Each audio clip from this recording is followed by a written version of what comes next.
30대 동료 강사를 20여 차례 집단 폭행하고 5천만 원을 빼앗은 혐의를 받습니다.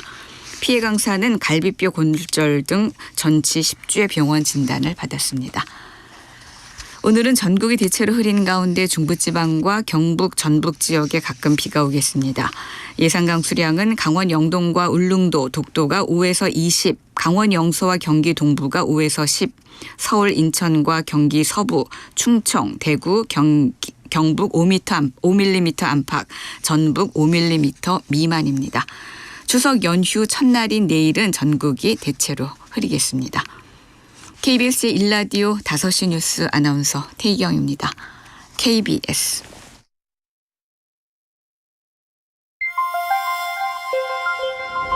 대한민국 중심 채널 KBS 1라디오.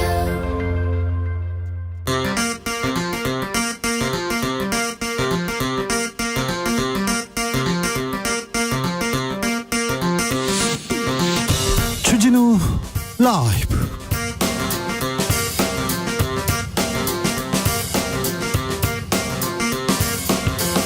(2023년 9월 27일) 수요일입니다. 안녕하십니까, 주진우입니다.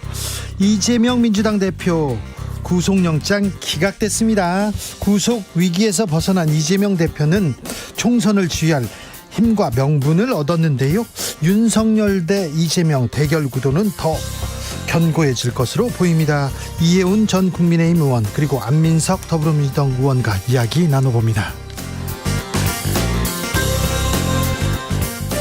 이재명 대표의 영장 기각으로 검찰은 정치적 수사, 무리한 기소라는 비판에서 자유로울 수 없습니다. 2년 동안 수사했는데 명확한 증거도 제시하지 못했다, 이런 비판도 나왔는데요, 민주당에서는 한동훈 장관 책임론 계속 부추기고 있습니다. 공동혁신구역에서 짚어봅니다.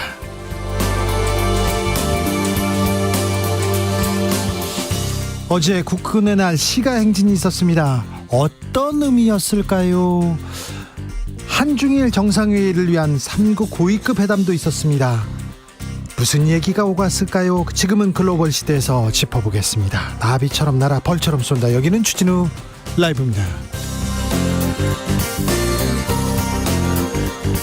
오늘도 자중차에 겸손하고 진정성 있게 여러분과 함께 하겠습니다. 추석 연휴가 내일부터 시작입니다. 벌써 고향 가는 길 떠났다는 분들도 많습니다. 벌써 길이 막힌다고요? 네. 어렸을 때는 추석날만 기다렸어요. 추석 오나 이렇게 형이 운동화 사가지고 와야 되는데 형 언제 오나 이렇게 기다렸던 기억이 있는데요, 어떤 분들한테 물어봤더니 명절이 좋은 이유를 하나도 못 찾겠어요, 이렇게 얘기하는데 주로 여성들 그리고 주부들 스트레스 많다고, 막 시댁 스트레스 많아요, 잔소리 많아요, 막 결혼 안 했다고 뭐라고 해요. 그런 또 취직은 어떻게 했냐고, 너 공부는 잘하냐고 이렇게 삼촌, 작은 아빠, 작은 엄마 얘기하는데, 그때마다 제가 삼촌은 그렇게 잘하셨어요, 그렇게 물어보시면 됩니다. 이모는 그렇게 잘했어요, 이런 식으로 대답하시면 되는데 그 얘기를 못하니까 참. 네. 아무튼 추석 때, 명절 때 들었던 얘기들, 잔소리 한번 들어볼게요. 우울한 사람이 한둘이 아니라, 왜 우울한 얘기를 하라고 하는 게 아니라, 자, 추석 때 들었던 칭찬들 들어볼게요. 그리고 잔소리, 아우 나 이런 소리는 듣기 싫어, 이런 소리도 좀 알려주십시오. 잔소리와 덕담 한번 들어보겠습니다. 자, 추석 기간에도 주진우 라이브는 열심히 달립니다. 추석 특집 열심히 꾸렸으니까요, 주진우 라이브에서 꾸린 선물 보따리 찾아가시기 바랍니다. 자, 문자는 샵 9730, 짧은 문자 50원, 긴 문자 100원, 콩으로 보내시면 무료입니다. 추석의 잔소리, 그리고 덕담, 그리고 이 소리는 듣기 싫다, 이런 얘기도 보내주십시오. 그럼 주진우 라이브 시작하겠습니다.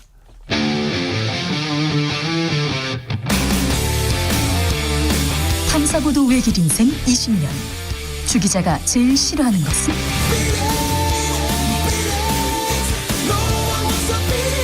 이 세상에서 비리와 부리가 사라지는 그날까지, 오늘도 흔들림 없이 주진우 라이브와 함께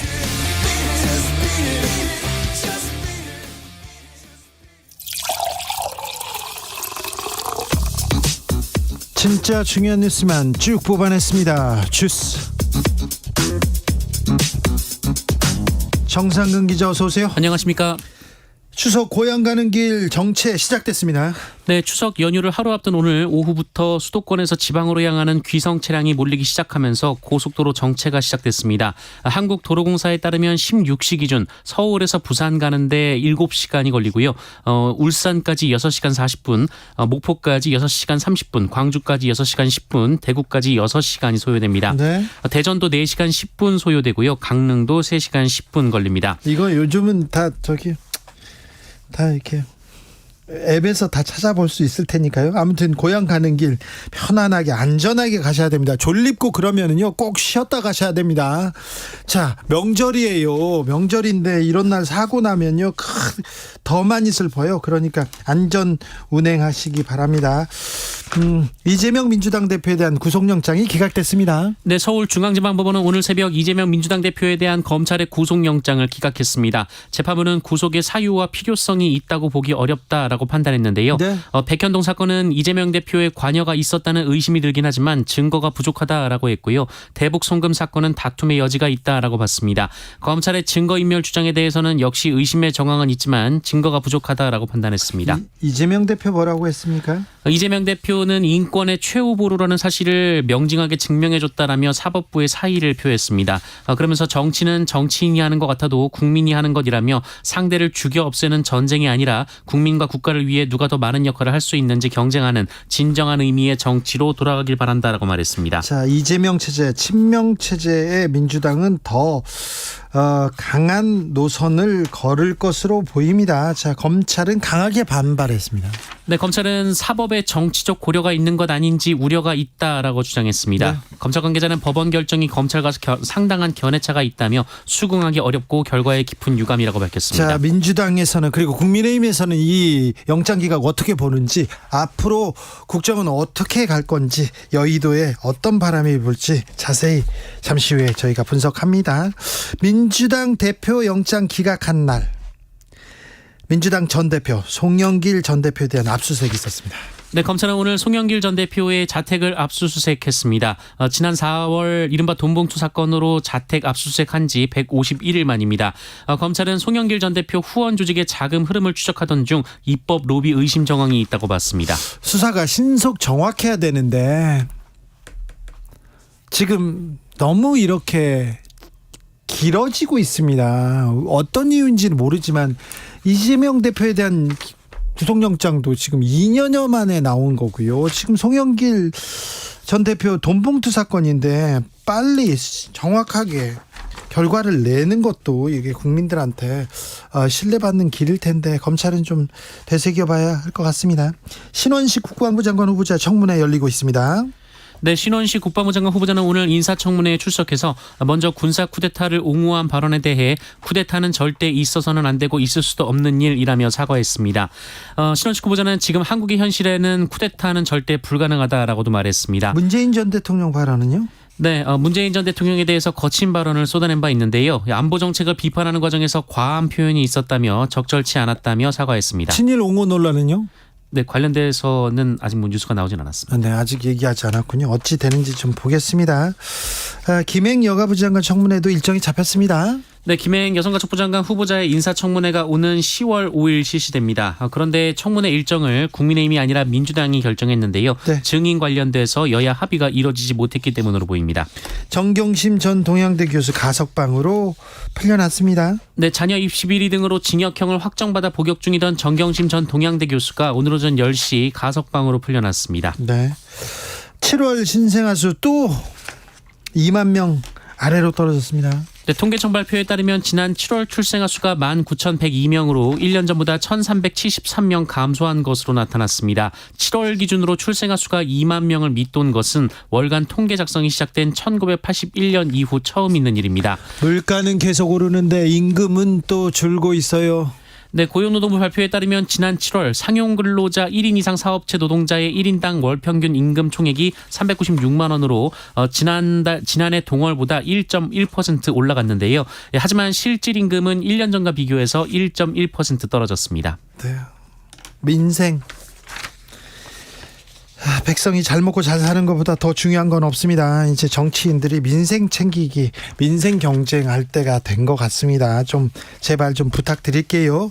항저우로 가보겠습니다. 아시안 게임에서 우리 선수들 멋집니다. 특별히 한국이 수영을 이렇게 잘했습니까? 네, 항저우 아시안게임 자유형 200m에 출전한 황선우 선수가 예선에서 1분 47초 08을 기록해 전체 1위로 결승에 진출했습니다.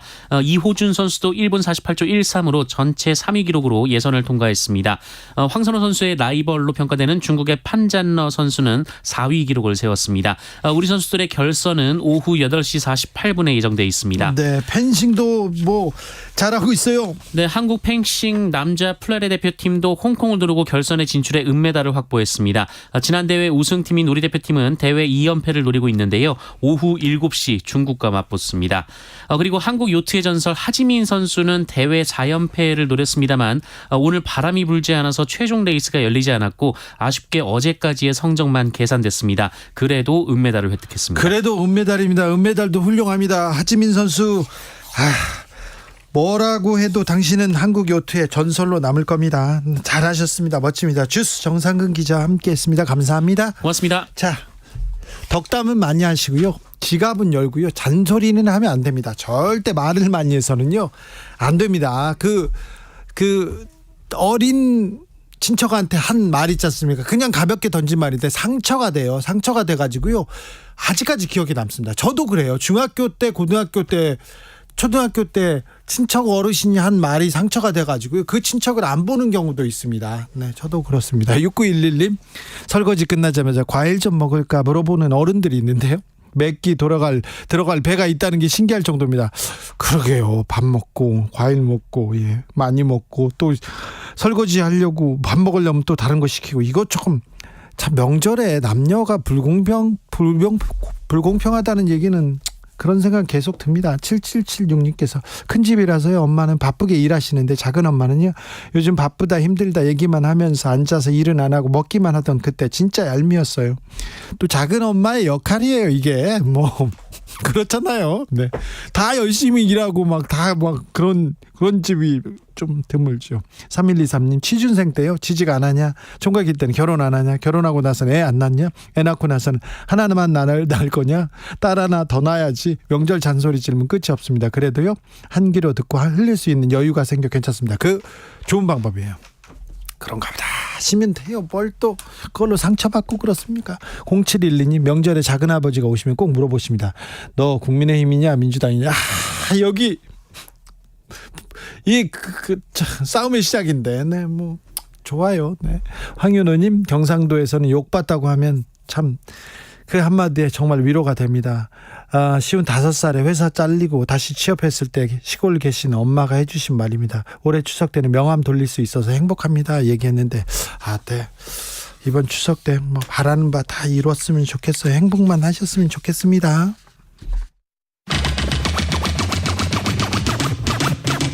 주진우 라이브.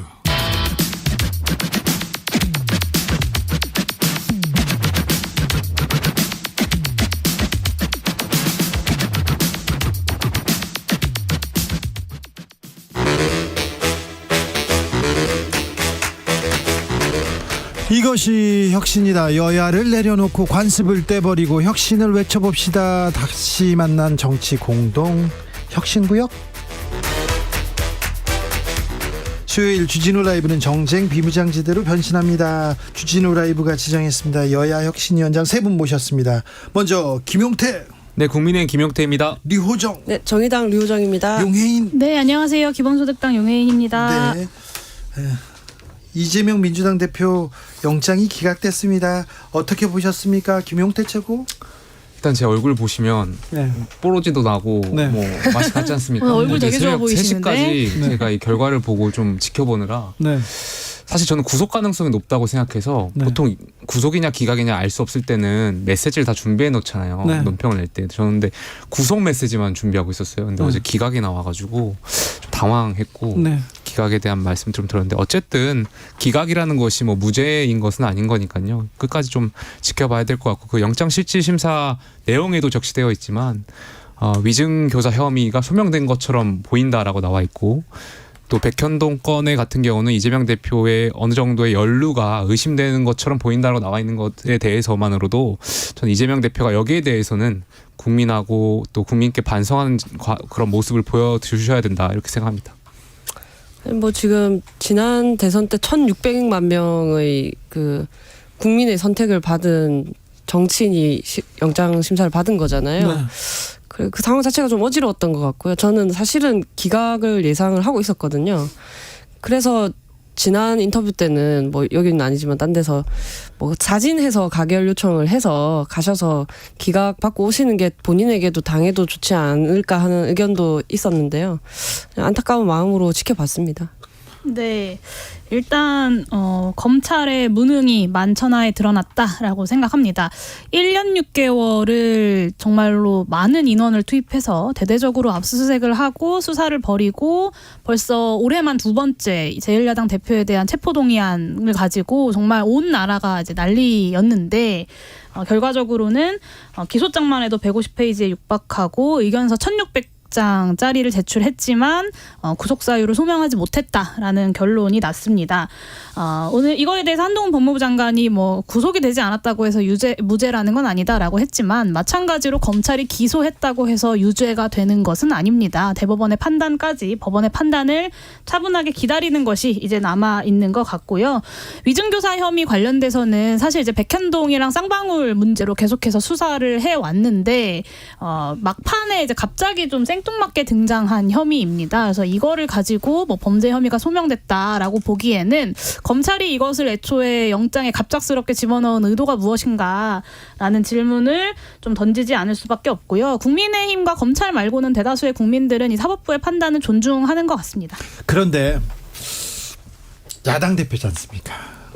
뭐 증거인멸 도주의 우려가 있다고 보기는 어려운데 불구속 수사 원칙인데 이거 무리한 수사 넘어서 무리한 기소다 이런 비판은 당연한 것 같습니다. 어찌 보면 그러한 비판을 100% 피해갈 수는 없을 것 같아요. 네. 그러니까 이런 말도 있잖아요. 그 사자가 토끼를 잡을 때도 최선을 다한다. 그러니까요. 근데 검찰이 야당 대표에 대해서 어쨌든 구속영장을 청구할 만한 사안이라 판단한 것 같고 네. 그렇다면 판사를 설득할 만한 확실한 증거를 그렇죠. 제시했어야 되는데 열심히는 했는데 증거를 지금 제시하지 못했다는 얘기하지 결과론적으로 않습니까? 그런 비판을 피해갈 수 없을 것 같고요. 두 번째는 이제 정치적인 부분인데 물론 영장 기각이 무죄는 아니에요. 네? 근데 보통 국민들께서 이제 은연중에 생각하시기에 영장이 기각되면 이제 무죄인 것처럼 느끼는 경향도 있어요. 받았다 이렇게 생각할 수도 있죠. 그러니까 여당 입장에서는 사실 이재명 대표의 이런 구속 영장 기각으로 인해서 마치 국민들께서 그러한 생각을 불러일으키게 했던 것 같아서 검찰이 여기에 대해서는 누군가는 좀 책임을 져야 되지 않나 이런 판단도 하고 있습니다. 한동훈 법무부 장관 책임론 지금 민주당에서 계속해서 얘기하고 있는데요. 자, 검찰에 대한 비판은 어떻게 보십니까? 뭐 지금 그 한동훈 법무부 장관 경우에 뭐 이재명 영장 기각이 죄가 없는 건 아니다. 흔들림 없이 수사하겠다 이런 말씀 하시잖아요. 사실 그 계속 회기 중에 체포동의안 내시고 하는 게 그 검찰도 확신하지는 못해서 였다고 생각하거든요. 그리고 이제 계속 민주당이 부결시켜 줄 것 같아서 네. 였다고 생각을 하는데 지금 그 말씀하시는 것 조금 면이 좀 안 서기는 하죠. 뭐 이제 와서 사법부 탓을 할 수도 없을 테고 뭐 그냥 할 수 있는 최선의 메시지를 내시고 계신 거 아닌가 싶습니다. 네. 뭐 어쨌든 지금 뻔한 이야기들 서로 주고받으면서 총선 전까지 또 지금부터 또 시작인 네. 싸움을 지지부진해 나가지 않을까. 네, 10월 10일부터 국감인데 네. 정치 뉴스가 또 이런 걸로 도배될 것 같아서 참 안타깝습니다. 민주당에서는 탄핵을 거론하기 시작했고요. 한동훈 법무부 장관은 아니 불법 수사에서 처벌하는 것이 장관 탄핵 사유인가 당당히 대응하겠다 얘기합니다. 그러면요, 민주당은 이제 앞으로 어떻게 될 것 같습니까? 친명의 목소리 그리고 이재명 대표의 목소리는 더 커질 것 같습니다. 네, 탄핵 사유에 당당히 대응해 나가겠다가 이렇게 난리를 치고 영장이 기각된 다음 날 이제 장관의 입에서 나온다는 것이 정말 기가 차고요. 사실 이미 많은 국민들이 이재명 대표 구속영장 기각을 폭주하는 정치 수사에 대해서 사법부가 제동을 걸었다라고 판단을 하고 있습니다. 그래서 정의당 가결에 투표했던 정의당에서도 사실 무리한 정치 검찰의 행태였다라고 비판하지 않습니까? 그래서 이제는 국정 운영 기조의 쇄신이 좀 필요하고 한동훈 장관을 경질하는 윤석열 대통령의 결단이 필요하다라고 생각합니다. 이재명 대표가 이제 오늘 새벽에 나오면서 이제 정치가 국민의 삶을 챙기고 국가의 미래를 개척해 나가는 것이다. 뭐 이런 이제 민생에 대한 이야기를 하셨는데 이재명 대표 개인의 앞으로의 행보에 대한 전망을 하는 건 저는 크게 의미는 없을 것 같고요. 다만 이제 이 문제가 좀 일단락이 된 만큼 국회가 노란봉투법, 방송법, 뭐 이태원 참사 진상규명특별법 이런 개혁 과제들을 좀 흔들림 없이 추진해 나가야 하고 새로운 민주당 원내 지도부와 그리고 이제 영장이 기각된 이재명 지도부가 그런 역할에 좀 앞장서서 나서 주시기를 바랍니다. 민주당은 이제 피해 바람이 불겠죠. 피해 숙청이 아마 시작될 겁니다. 가결표를 던지는 것, 그것을 증명하는 것도 말도 안 되지만 가결표를 던졌다라고 추측이 되는 의원들을 조리돌림하면서 징계하겠다, 해당이다, 당론도 아닌 거 가지고 의원들의 소신 투표한 걸 가지고 징계하겠다라고 나서는 것부터가 저는 민주당이 이제 피해 바람, 피해 숙청이 있을 것으로 예상되고요. 아마 이재명 대표 같은 경우는 더 친명 체제로 중심이 되겠죠. 여당에서 좀 여담인데요. 무슨 우스갯소리가 나오냐면 아직 지역구를 선택하지 못한 원외 인사들 있잖아요. 비명계 지역은 선택하지 마라. 왜냐하면은 어차피 비명계는 이재명 대표나 이런 친명들이 공천을 안 줄 거고 숙청시키면 이분들이 여당으로 혹시 올 수도 있기 때문에 비명계에 있는 현역 지역구는 선택하지 마라. 이런 우스갯소리도 있거든요. 자리를 비워두신다는 이야기인가요? 그러니까 그만큼 이제 민주당에서 친명과 비명 간의 싸움이 더 격렬해질 거고 아마 보복이 있을 것으로 예상할 것 같습니다. 네, 어떻게 되는지 좀 지켜볼까요? 오늘 민주당 대표 영장 기각된 날 민주당 전 대표 송영길 전 대표에 대한 압수수색이 있었습니다. 류호정 의원. 사실 이제 송영길 전 대표 등 이 돈봉투 문제는 남이 일으킨 문제는 아니잖아요. 네. 그래서 좀 상황상 상당히 의심스럽고 또 뭐 조금 불만이 생겨도 저는 뭐 어떡하겠나 싶은 마음이고요. 그래도 이제 현 대표님께서 이렇게 돌아오셨기 때문에 전 대표님은 그냥 같이 언급을 안 하는 게 차라리 낫지 않을까 하는 생각을 합니다. 용혜인 대표. 네, 사실 이제 윤석열 정부 하에서 대한민국의 민주주의의 상식이 무엇인가가 워낙 많이 이제 훼손돼가지고 뭐가 상식인지도 헷갈릴 수 있는 상황이지만 어쨌든 원래 사법의 영역에 대해서 가능한 한 정치권이 어떤 개입하지 않고 입장을 밝히지 않고 그 과정을 지켜보는 것이 민주주의 국가에서의 상권 분립의 질서이지 않은가. 그래서 이번 압수수색에 대해서도 좀 거리를 두고 지켜봐야 한다라고 생각하는데요. 근데 다만 반복되고 있는 이 검찰의 공교로운 타이밍에 대해서는 한마디를 하지 않을 수 없을 것 같습니다. 네. 네, 이 돈봉투 사건 터지고 국회의원 명단 20명이 있다고 국회에 와서 장관이 얘기한 지도 벌써 이제 몇 달이 지났는데 아직까지 아무것도 안 하다가 이제 와서 영장이 기각된 다음 날 굳이 이제 압수수색에 돌입하는 행보에 대해서 정치 수사라는 비판이 다시 쏟아져 나올 수밖에 없는 이유는 검찰이 가장 잘 알 거라고 생각합니다. 네, 조금 공교롭죠. 아니요, 그런 의미가 아니라 압수수색을 검찰이 하고 싶어서 하는 게 아니잖아요. 그러니까 법원이 영장이 허가가 나와야지만 가능한 거잖아요. 검찰이 이렇게 영장을 그러니까 청구를 하고 네. 법원이 결국에는 영장을 승인하는 거잖아요. 그러니까 이재명 대표의 구속영장 기각의 사법부 판단도 존중한다면 송영길 전 대표의 압수수색 영장을 발부한 법원의 판단도 존중해야 되거든요. 네. 이것을 저는 다르게 해석하는 것은 오히려 뭐 정치 검찰이라고 몰아세우는 것은 저는 납득하기 어렵습니다. 압수수색 영장 받아보셨는지 모르겠는데 압수수색 영장 받으면 압수수색이 가능한 기간이 설정되어 있습니다. 그러니까 오늘이라고 특정해서 나오지는 아마 않았을 것 같고 제가 영장을 보진 않아서 모르겠지만 앞뒤로 이제 좀 여유 기간이 설정되어 있을 텐데 이재명 대표의 영장이 기각된 날 마치 분풀이를 하는 것 같은 모양새로 압수수색을 하는 것을 뭐 사실은 마음만 먹으면 일정은 조정할 수 있는 겁니다. 내일도 할 수 있고요. 하루 먼저도 할 수 있었던 건데 공교롭지 않다라고 이야기하기는 좀 어려운 것 같습니다. 근데 그 말씀 자체가 결국엔 수사를 정치적인 것을 고려해가지고 하라는 말씀 아니에요? 그러니까 이재명 대표의 영장 기각된 건 기각된 걸로 판단하면 되는 거고 송영길 전 대표의 같은 별건인데 왜 이것을 같이 연결해가지고 그러니까 이것이 이렇게 생각하는 거야말로 정치 수사 아니에요? 아니요, 정치적 수사를 검찰이 하고 있다고 말씀드리는 겁니다. 이재명 대표 건은 건인 거고 송영길 전 대표는 돈봉투 건은 또 다른 건이기 때문에 여기에 대해서도 다른 수사기관의 판단이 있었을 거다. 저는 그렇게 생각합니다. 신원식 국방부 장관 후보자 인사청문회 어떻게 보셨습니까, 김용태 최고? 일단 사과하신 것에 대해서는 저는 다행이라고 생각해요. 그러니까 국민의 생각하고 좀 동떨어졌던 발언들, 뭐 쿠데타를 옹호하는 것처럼 보였던 그런 발언들 분명히 잘못된 발언이었기 때문에 당연히 국무위원으로서 사과하는 것이 필요했다라고 보고요. 다만 홍범도 장군 건에 대해서는 조금 더 우려스러워요. 그러니까 국무위원께서 뭔가 이념을 가지고 지금 안 그래도 통합해야 되는 이 시점에서 자칫 국민의 어떤 분열이나 이런 것을 더 일으킬 것 같아서 이런 부분은 한번 숙고해 주시고 다시 생각해 주시길 좀 바랍니다. 지금 저희 이제 배진교 원내대표님이 국방에 계시거든요.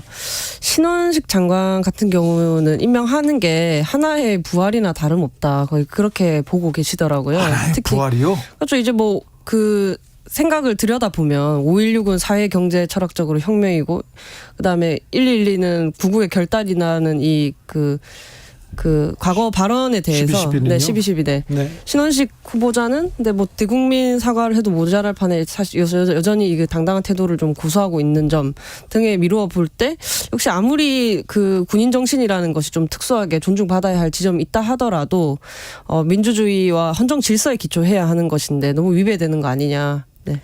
저는 오히려 그 군인 정신이 없는 군인이다라는 생각이 좀 들었어요. 그러니까 군인 정신이 없는 군인은 국방부 장관이 되면 안 됩니다. 사실 이제 군 생활을 마무리하자마자 군 통수권자에게 어떤 모욕적인 그리고 뭐 정말 입에 담기도 힘든 뭐 땡땡땡 딴다 이런 말을 하는 것이 과연 군인 정신이 박혀 있는 사람인가라는 질문을 던질 수밖에 없고 그리고 그 홍범도 장군 흉상 논란 관련돼서도 국군의 뿌리는 독립군에 있죠. 근데 이번 인사청문회에서도 홍범도 장군 흉상 철거를 주장을 했습니다. 뭐 여러 역사학계나 시민사회 아니면 광복회까지 나서서 우려를 표하는데도 이 뉴라이트 식민가학안을 이어가겠다라고 천명한 것이고요. 저는 윤석열 대통령이 이제라도 좀 지명을 철회하셔야 한다. 특히 이제 본격적으로 연휴가 시작되기 전에 지명을 철회하시는 것이 추석 민심에도 더 도움이 되지 않을까라는 충언을 좀 드리고 싶습니다. 김용태 최고? 네. 장관 후보자가 3명이잖아요. 네. 예. 김맹, 유인촌, 신원식 세 분 중에 네. 국민의 눈높이에 국민의 상식에 좀 부합하는 후보는 누구고 부합하지 못하는 좀 질문 자체가 너무 어렵죠. 너무 어렵지. 예, 너무 질문이 좀 네. 아니요. 장관 3명 후보자가 나왔는데 예, 예. 질문은 어려워요. 근데 뭐 청문회 김행 후보자 같은 경우는 이번에 이제 청문회 일정이 잡혔고 네. 일단 청문회를 다 보고 판단해야 될 것 보고 같습니다. 판단할까요? 예, 네. 보고 판단하시는 걸로 하시죠. 김용태가 어려워하는 질문도 있구나. 네. 자, 류호정. 일단은 지금 이 인사청문회 하는 것 자체가 좀 잘못된 거거든요. 왜냐면 그 뭐 일을 더 잘하기 위해서 뭐 같은 취지가 아니라 뭐 장관들 쭉 봤을 때 좀 잘 못 싸우는 것 같은 장관, 좀 시원찮은 것 같은 싸우는 게 시원찮은 것 같은 장관들을 교체해서 더 잘 싸우게 하려고 하는 거잖아요. 그것도 국정감사 앞두고 국정감사를 싸움판으로 만들겠다라는 의도를 갖고 저는 이 세 명의 인청을 하고 있다라고 생각을 하는데 지금 전 모두가 다 부적격하다고 생각합니다. 어떻게 그 단 한 명을 그 장관을 한 명을 골라오는 건데 그런 분들로 이렇게 다 찾아오시는지 답답합니다. 네. 그런 말씀을 드리고 싶어요. 그러니까 김행 후보자 같은 경우는 언론을 향해서 이제 가짜 뉴스를 너무 그러니까 가짜 뉴스다라고 이제 말씀하시고 계시잖아요. 근데 청문회라는 거는 청문위원들도 국회도 하지만 언론도 같이 하는 거예요. 네? 검증을 같이 하는 것이고 당연히 과거의 후보자가 말씀하셨던 발언이나 어떤 행위들에 대해서 언론은 여기에 대해서 검증할 책무가 있기 때문에 거기에 대해서 반박하실 것이 있으면 반박하시면 되지 언론을 향해서 뭐 공격하시는 것은 그거는 보수 정당의 일원으로서 좀 적절하지 않은 행동인 것 같고요. 예. 청문회 때 본인께서 해명하시겠다고 하셨으니까 나오셔서 국민의 눈높이에 맞는 해명이 좀 있기를 좀 바라겠습니다. 해명이 될 수는 뭐 있을지. 새로운 내용도 없을 것 같아요. 지금 언론 말씀하시는 것 이상의. 네. 2030 젊은 사람들은 유시민 작가의 얘기에 대해서 크게 지금 그 논란이 되고 크게 관심이 있습니까? 유시민 전 의원께서 이렇게 말씀을 하셔가지고 저는 감사하다는 말씀 드리고 싶습니다. 어둠의 선대위원장을 또 자처하고 나오시는 것 같아서 지난 대선에서는 추미애 전 장관께서 여당, 그러니까 윤석열 후보의 선대위원장, 어둠의 선대위원장을 맡으시더니 이번에는 유시민 전 장관께서 여당을 또 도와주시려고 이러한 또 발언을 하시는 것 같아서 엑스맨의 역할을 좀 톡톡히 하고 계신 것 같습니다. 네. 아니에요. 저는 그 여당의 선대위원장 역할을 하고 계시다고 생각하지 않습니다. 애초에 지금 지난 대선 때 윤석열 대통령을 이렇게 지지한 사람들도 돌아서는 와중에 유시민 작가님이 뭐 어쨌든 지금 지대한 영향력을 갖고 계신 분인데 네. 민주당 지지층에서 그래서 다시 그래도 민주당이 힘을 실어줘야 하나라고 생각하던 와중에 다시 돌아서게 만드는 그런 발언을 하신 거잖아요. 그랬을 때 그 시민들께서는 또 제3지대에도 이제 한 번 더 관심을 주시지 않을까 하는 생각도 하고요. 저는 2030 저희가 선배로부터 정치 선배로부터 항상 배우잖아요. 겸손해야 한다. 뭐 시민들을 이렇게 탓을 해서는 안 된다라는 말을 하셨는데 오히려 본인이 이런 말과 이제 행위를 하시니 이제 저는 떨떠름할 따름입니다. 어떻게 하다가 이렇게 네, 제가 그 이전에 여가위원으로서 김행 장관 후보자에 대해서 한마디 안 할 수가 없어서 그 얘기를 좀 해야 될 것 같은데요. 오늘 이제 야당 단독으로 여가위 전체 회의가 열려서 청문회 계획서를 채택을 했습니다. 국민의힘에서는 끝까지 이제 증인 문제 등을 거론하면서 이제 오늘 회의에 참석하지 않았고요. 어떻게든 김행 후보자에 대한 인사검증 과정을 파행시키고 싶은 것 같은데 그럴 수는 없다. 국민의 눈높이에 맞는 후보자가 아니라는 것을 이미 많은 국민들이 알고 계시고 국회 입장에서는 그 청문회를 아주 낱낱이 그리고 꼼꼼하게 진행하는 것이 책임이다라는 점을 네. 말씀드리고 싶습니다. 네. 네, 그리고 유시민 전 장관이라고 해야 될까요? 네. 그분에 대해서는 제가 그 영상을 안 봐가지고 사실 정확하게 내용은 잘 모르는데요. 정치가 제 역할을 하고 있지 못하는 상황이지 않습니까? 그런 상황에 대해서 특정한 사람들에게 책임이라고 주장하는 것은 책임 있는 정치의 모습은 아니지 않을까 정도의 생각이 듭니다. 네. 작가니까요. 약간 저는 유시민 전 장관 보면 좀 안타까워요. 시대가 바뀌어가는 것을 인지를 못하시는 것 같아요. 과거의 생각과 과거의 그런 사상에 머물러 계신 것 같아가지고 점점 저는 이제 그렇게 은퇴가 되는 거구나, 강제 은퇴. 그러니까 앞으로는 작가 생활도 못 하시지 않을까. 이념 전쟁 운운하시는 윤석열 대통령께서도 대통령 현직을 하시는데요. 네. 책은 잘 팔려가지고요. 네. 잘 계시던데. 네. 자, 추석 잘 보내세요. 네, 명절 잘 감사합니다. 보내십시오. 어떻게 보낼 거예요, 용혜인 대표는? 저는 이제 인사청문회랑 국정감사가 아이고. 연휴 끝나자마자 있어가지고 네, 이번에는 시부모님께 죄송하지만 시댁에는 가지 못하는 것으로 네. 좀 정리했습니다. 인사청문회 때문에 못 간다고? 네, 맞습니다. 방송에서 그렇게 말씀드릴게요. 네. 네, 죄송해요. 네. 자, 김용태, 류호정, 용혜인 세 분 감사합니다. 감사합니다. 네, 감사합니다. 네. 추석 잘 보내세요. 교통정보센터 다녀올게요. 김율하 씨.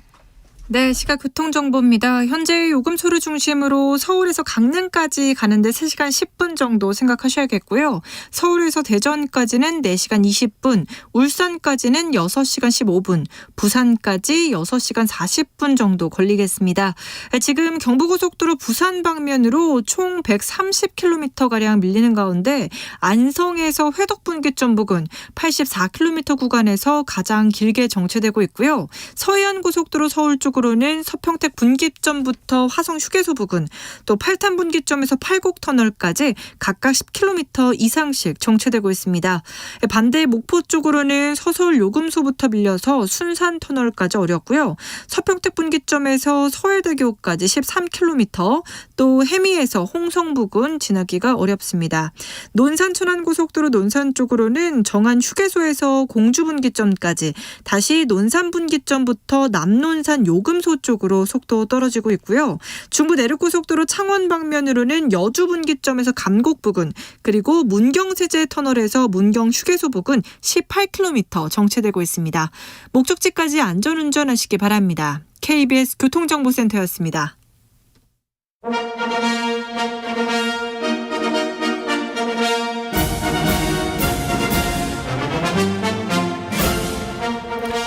진짜 보수의 진짜 나라 걱정, 이것이 보수다. 자, 오늘은요 경제통 이혜훈 전 의원 모셨습니다. 어서 오세요. 네, 안녕하세요. 네, 어떻게 지내세요? 그냥 잘 쉬고 있습니다. 네, 그럼 무급봉사 잘하면서. 네. 자, 이 얘기로 시작해야 될 것 같아요. 네, 이재명 아무래도 민주당 대표 영장 기각 나왔습니다. 어떻게 보셨어요? 저는 좀 충격이었어요. 좀 납득이 어려웠고. 국민의힘은 다 충격이었다고 하더라고요. 어우, 어우, 전혀 예상 밖이다 얘기하더라고요. 예. 아니 첫째 이제 세 가지 혐의 중에 그 위증교사에 대해서는 법원도 뭐라 그러냐면 이제 혐의가 직접적으로 소명이 됐다 이랬잖아요. 네. 그 두 번째 백현동에 대해서도 피의자 소위 이재명 대표가 관여했다는 고 의심할 만한 상당한 뭐 의심이 든다 예. 이렇게 얘기를 하고 또 세 번째 그 대북 송금에 관련해서도 이화영이라는 사람의 진술에 주변에 부적절한 개입이 있었던 그런 정황이 있다 이렇게 얘기를 해놓고는 한다는 얘기가 증거인멸에 우려가 없다고 보는 이유가 야당 대표라 어떻게 보면 공개적인 감시의 대상이기 때문에 그렇다 이런 식으로 얘기를 하니까 그러면 뭐 정치적으로 거물이면은 여러 가지 의혹이 있고 구속할 만해도 증거인멸 우려 없다 이렇게 퉁치고 넘어가는 건가 이런 생각이 들어요. 그래도 법원의 판단에 대해서는 일단 존중해야 되는 거 아닙니까?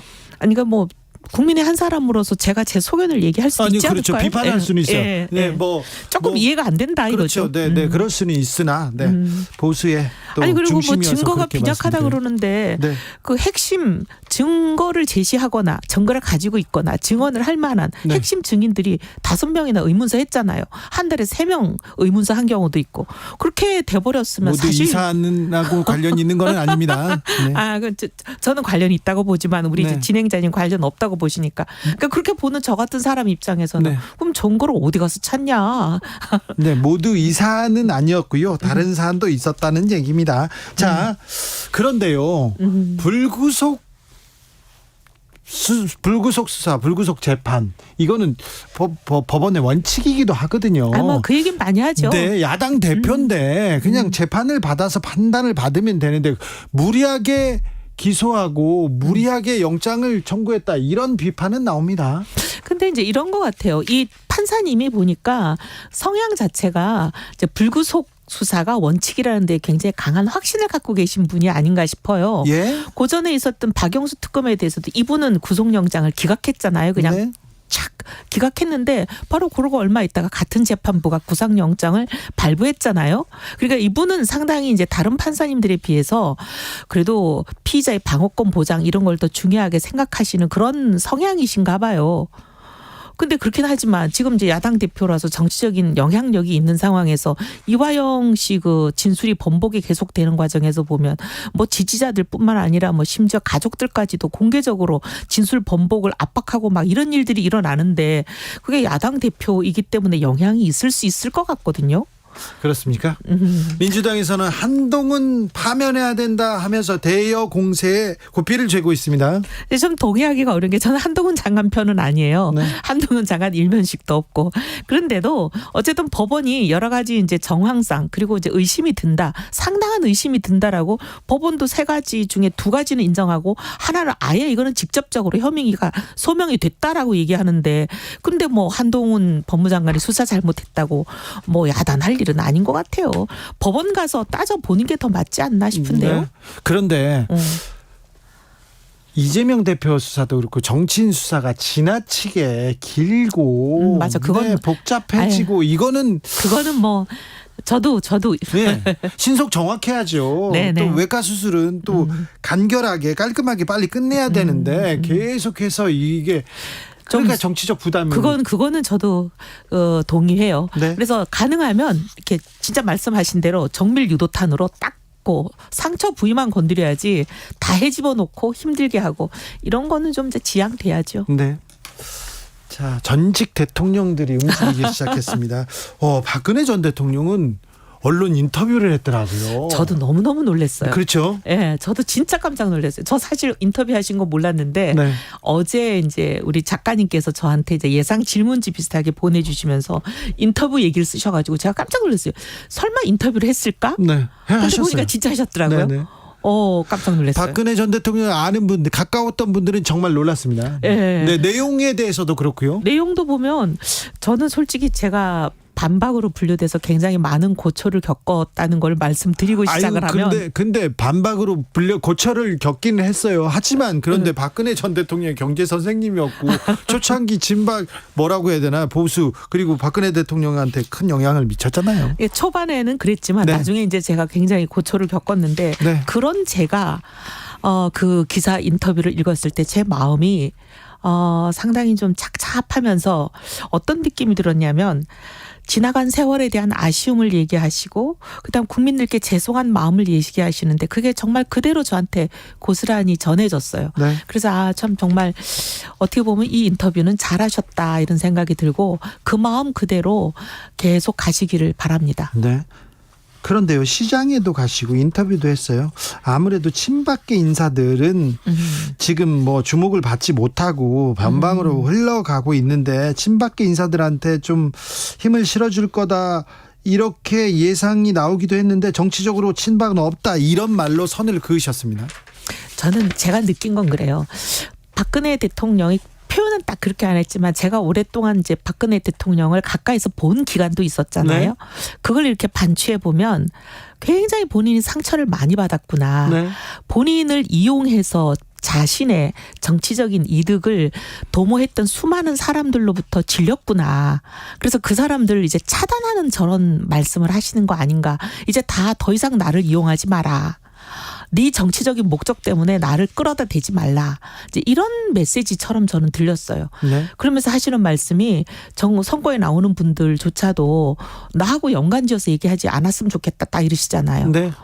그리고 국민들한테도 그런 사람들이 혹시 본인을 이용하더라도 국민들이 현명하게 판단해달라. 현혹되지 말라.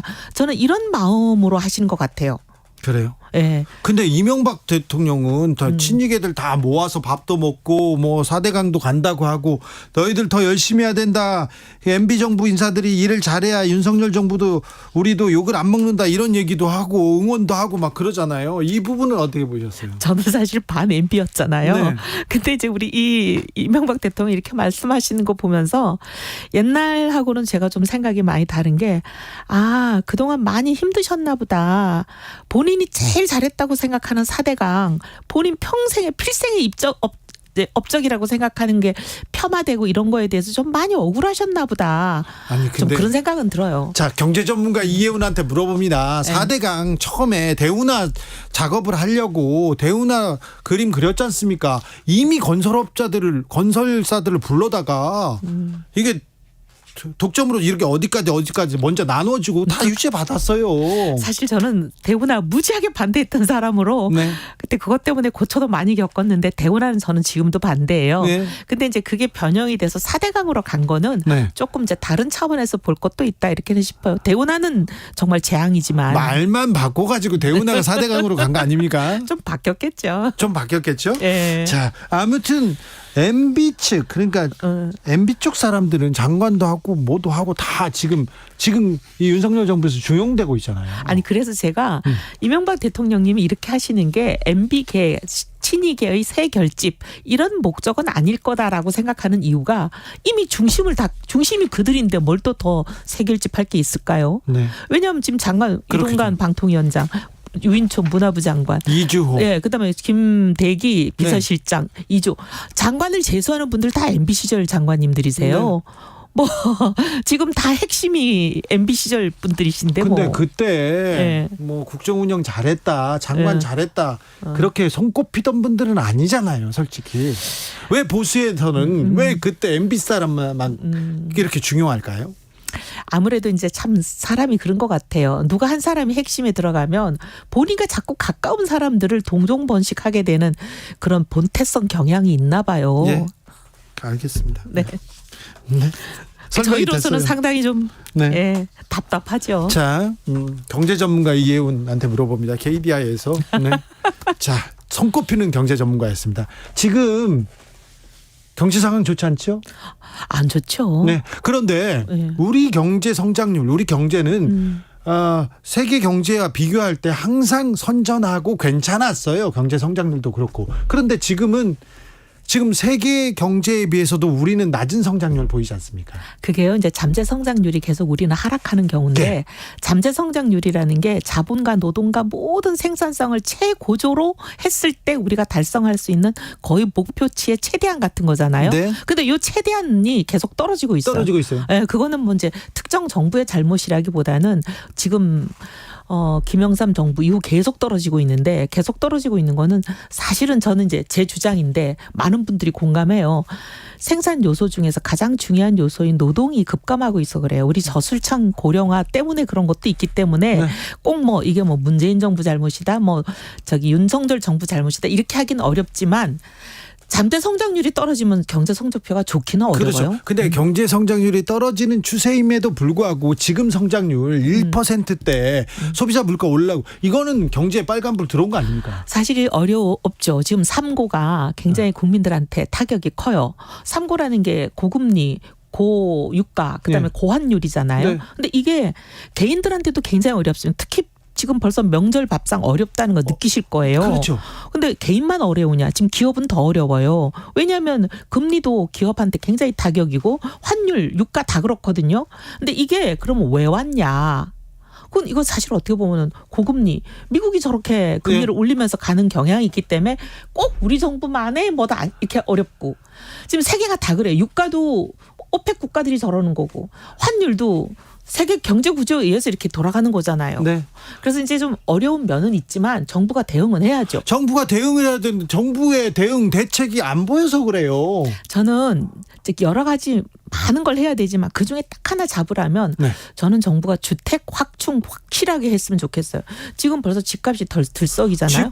집값이 들썩이고 집값이 좀 안정화됐는데 자꾸 부양책을 써가지고 집값이 좀 들썩거리는 거 아닙니까? 그게 저는 문제라고 보는 게 네. 예를 들면 지금 이제 가계부채 아까 말씀하신 3고 때문에 굉장히 어려운데 거기다 한 가지 더 가중하는 완전히 엎친 데 덮친 게 지금 부채가 늘어나는 거예요. 기업 부채도 늘지만 가계부채가 한은이 이번에 전망했더라고요. 곧 2,000조 된다고. 2,000조면요. 우리 국내 총생산 GDP에 맞먹는 규모예요. 이거 상상을 초월하는 상황이거든요.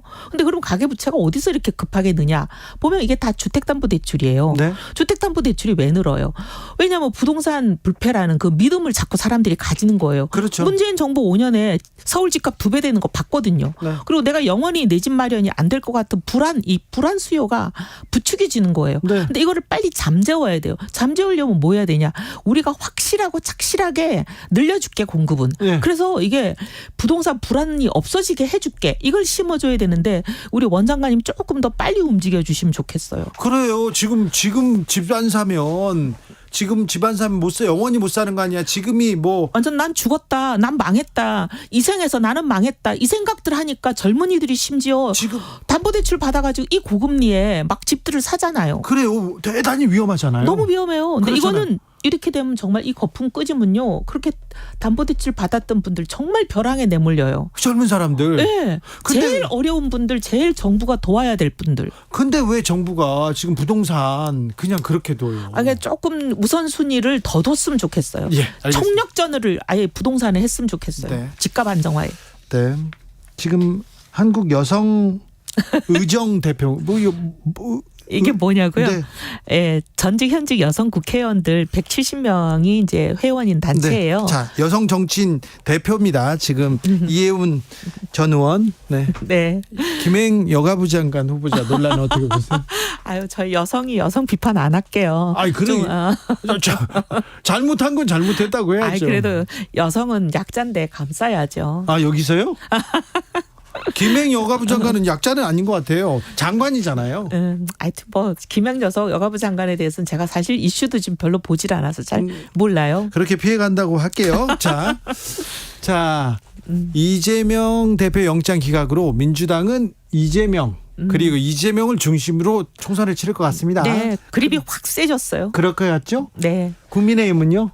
국민의힘은 이제 우리 윤 대통령님 아무래도 의중이 중요하겠죠. 그렇죠. 네. 너무 지금 당이 김기현 대표보다는 용산에 지금 가 있다고 이렇게 보여요. 원래 집권당일 땐 좀 그래요. 그렇습니까? 네, 민주당도 그랬어요. 아, 그렇습니까? 네. 자, 그러면 국민의힘은 어떻게 치릅니까? 또 이재명으로 정치를 지금껏 했지 않습니까? 이재명으로 치릅니까? 저는 그거는 약효는 이제 없는 것 같아요. 그렇죠. 그래서 지금은 사실은 이제 결국은 보수에서 승패가 나는 것도 아니고 진보에서 승패가 나는 것도 아니고 승패는 결국은 중도에서 납니다. 네. 근데 중도들이 지금 가장 아쉬워하는 그 갈증 대목을 우리가 해결해 드려야 돼요. 그렇죠. 중도라는 게 누구예요? 수도권에 2030, 40. 네. 그분들이 지금 집값이 제일 지금 절망이고 네. 그다음에 이제 물가 이런 거잖아요. 네. 이거에 대해서 확실한 대책을 빨리빨리 안정감 있게 내놔야 돼요. 경제 민생으로 정책 어떤 정책으로 어떻게 잡겠다. 여기에서 승부를 내야죠. 예, 그래서 저는 우리 원희룡 장관 역할이 그 어느 때보다 중요하다. 그래서 사람들이 집값은 윤석열 정부 5년 동안은 안정되겠구나. 이 확신이 생겨야 총선도 이기고 경제도 잡고 국민도 편안해지는 거예요. 그렇죠. 예. 그런데 윤석열 정부의 경제 정책, 부동산 정책 좀 걱정이에요. 근데 오늘 이제 대책이 나왔는데 오늘이요? 오늘이 어젠가 나왔잖아요. 네. 뭐 저기 신도시 3만 어쩌고 하는 거 그리고 총합해서 5만 5천. 네. 근데 이제 조금 더 했으면 좋겠어요. 부족하죠. 네, 조금 더 했으면 좋겠어요. 왜 집값 떨어지는 거에 대해서는 이렇게 벌벌 떨까요? 벌벌 떨지는 않는데요. 그냥 떨어요? 네, 그건 아닌 것 같고 네. 너무 폭락할까 봐 걱정하는데 일본처럼 부동산 거품이 그냥 일시에 확 꺼져가지고 경착륙이 되면 이게 재앙이 되는 거잖아요. 네. 근데 제가 보기에 경착륙 재앙은 너무 걱정 안 해도 될 것 같아요. 그래요. 근데 우리 지금 이제 경제 관료들이나 이런 분들은 과거에 뭐 보고 논란 가서 뭐 보고 놀란다고 그 일본의 그 완전히 잃어버린 30년을 보면서 겁이 많은 것 같은데 지금 우리 한국 상황은 그거 그렇게 걱정 안 해도 될 것 네. 같아요. 어제 주택 공급 활성화 방안을 정부가 냈습니다. 그런데 이걸로 부족하다. 좀 더 효과적인 확실한 대책을 냈으면 한다는 얘기죠. 예. 네. 조금 더 했으면 좋겠어요. 조금 더 해요. 네. 그리고 또 뭐 부족합니까? 근데 이제 그게 방안이 여러 개가 나왔는데 네. 좀 실효성이 있어 보이는 방안이 좀 더 비중이 많았으면 좋겠어요. 있긴 있는데 네. 없어 보이는 것도 간혹 섞여 있고 예를 들면 PF 대출을 뭐 확대한다 이렇게 하니까 네. 다들 지금 PF가 부실이 많은데 저거 확대하는 게 꼭 해결 방안인가? 그렇죠. 오히려 저게 다른 어려움을 갖고 오는 건 아닌가? 이런 불안들도 또 생기거든요. 네. 그래서 이제 그런 불안들을 쫙 잠재워 줄 수 있는 그런 대책 좀 기대합니다. 이해운 얘기를 윤 대통령이 잘 들었으면 하는 문자가 계속 옵니다. 보수에 인물이 없는 건 아니죠. 인물은 많죠. 근데 왜 그런 인물만 쓸까요? 아무래도 주변에서 찾다 보니까 그런 것 같아요. 주변에서? 제가 옛날에 15대에 공천했던 얘기를 어디서 들었는데요. 공천 뒷얘기를. 네. 주변에 아는 사람 중에 나한테 줄 서 있는 사람 중에 찾는 게 아니고 아예 임명 사전을 놓고 거의 10,000명 단위로 훑었다는 거예요. 네. 그래서 그중에서 이제 진보 우리랑 같이 가기 어려운 분들 빼고 나면 한 30% 남는데요. 네. 그 30% 중에서 정치할 만한 사람 또 고르면 거의 한 5, 6%도 안 남는데요. 그 중에서 이제 좋은 사람 발탁하면 저는 좋지 않을까. 이해운 전 의원이었습니다. 말씀 감사합니다. 감사합니다. 추석 잘 보내세요. 네.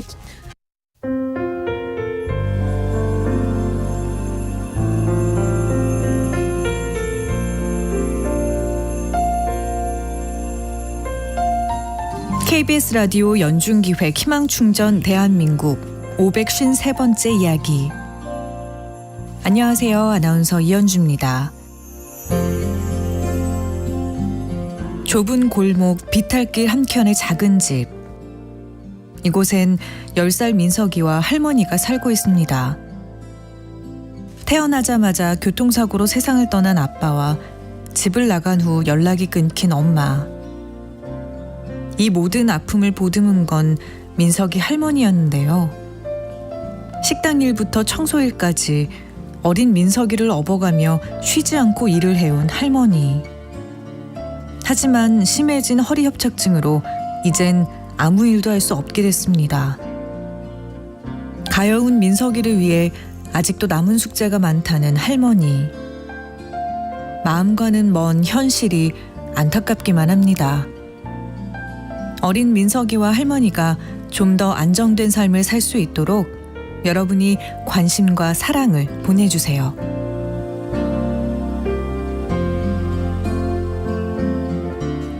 여러분의 따뜻한 손길이 희망의 빛이 됩니다. ARS 060-700-1580 060-700-1580 한 통화 3,000원으로 희망을 선물해주세요. KBS 라디오 연중기획 희망충전 대한민국은 초록우산 어린이재단, 인탑스 주식회사, 그리고 청취자 여러분과 함께합니다. ARS 060-700-1580 한 통화 3,000원입니다.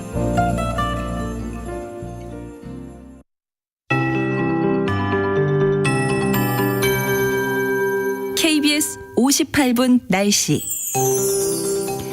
엿새간의 긴 연휴가 시작되는 내일 아침까지는 전국 대부분 지역에 산발적으로 비가 조금 오겠습니다. 곳에 따라 소강 상태를 보이는 곳이 있겠고요. 내일 흐리다가 오후부터 맑아질 텐데요. 내일 새벽까지 수도권과 강원 영서에, 또 내일 아침까지는 충청과 전라권 제주에 가끔 비가 오겠고 소강 상태를 보이겠습니다. 서울, 인천, 경기 등 충청과 전라권, 제주 대부분 1mm 내외로 양은 아주 적겠습니다. 강원 영동과 강원 영서만 5mm 미만이 예상이 되고요. 울릉도, 독도는 5에서 20mm, 그 밖에 경상권도 역시 약간의 비나 빗방울 정도입니다. 이렇게 6일간의 추석 연휴 기간은 내일 오후부터 하늘이 맑아지고 나면 대부분 맑은 날이 이어질 것으로 예상되고요. 연휴 첫날인 내일은 흐린 하늘이 오후부터 맑아진 뒤 추석 당일인 금요일 전국이 가끔 구름 많은 가운데 구름 사이로 보름달을 보실 수 있겠습니다. 연휴 초중반에는 낮 기온이 25도 안팎을 유지하겠습니다. 내일도 아침 기온 서울 19도, 전국이 17도에서 22도 분포, 내일 낮 기온 서울 26도 등 전국이 25도에서 29도 분포를 보이다가 이제 점차 이번 연휴 중하순으로 가면서부터 기온이 크게 떨어져 10월부터는 옷차림 따뜻하게 하시기 바랍니다. 지금 서울 기온 22.7도입니다. 최영우였습니다.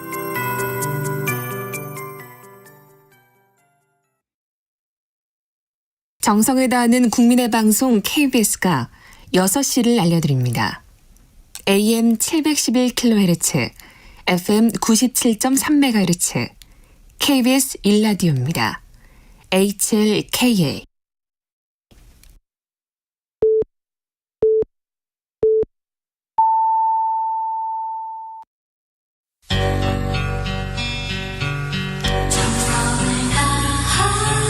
정성을 다하는 국민의 방송 KBS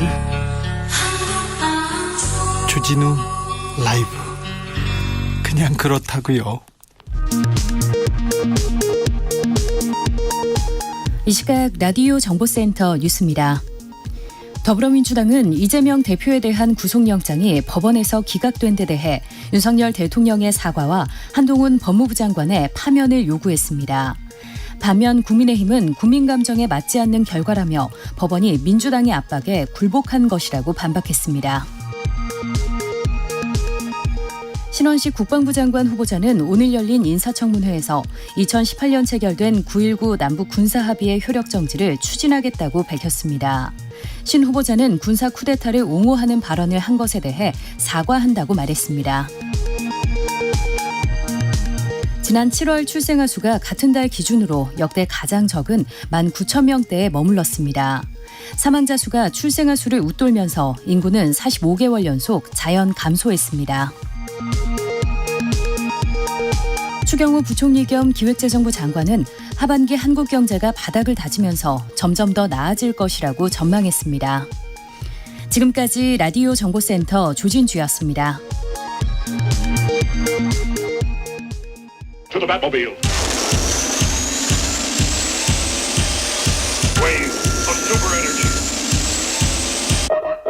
주 기자의 1분. 이재명 대표 구속영장 기각에 대해서 국민의힘에서는 결국 법원이 개딸에 굴복했다고 비판했습니다. 강민국 수석 대변인, 추상같이 엄중해야 할 법원의 판단이 고작 한 정치인을 맹종하는 극렬 지지층에 휘둘렸다는 점에서 오늘 결정은 두고두고 5점으로 기억될 것이다. 과연 법원은 이제 법은 만인 앞에 평등하다라고 자신 있게 이야기할 수 있겠나, 이렇게 얘기했습니다. 윤석열 정부의 법원입니다. 보수라는 분들이, 그것도 정부 여당에서 판사가 정치인 지지자에 굴복했다면서 사법부의 신뢰를 무너뜨립니다. 국민은 어떻게 해야 할까요? 이재명 대표 구속영장 기각에 대해서 검찰이 나섭니다. 단지 정당 대표 신분 때문에 증거인멸이 없다고 적시한 건 사법에 정치적 고려가 있는 것 아닌지 우려가 된다. 그러면서 검찰 고위관계자는 조폭 두목을 비유했어요. 조폭 두목이 부하에게 칼을 쥐어주고 살인을 지시해야 이게 지시인가? 이렇게 비판했습니다. 대통령이 검찰총장 출신입니다. 윤석열 검찰이 법원을 정치적 판단하는 곳이라고 사법부의 신뢰를 무너뜨리면 국민들은 어떻게 해야 합니까? 법원 판결 비판할 수 있다고 봅니다. 하지만 판결에 따라서 법원을 비난하고 저주를 퍼붓고 있습니다. 여도 야도 마찬가지입니다. 우리 사회 신뢰가 무너지면 결국 피해는 고스란히 국민의 몫입니다. 약자들은 누구한테 호소해야 됩니까? 어디에 쫓아가야 됩니까? 주기자 1분이었습니다. 머라이어 캐리, 위트니 휴스턴, When You Believe.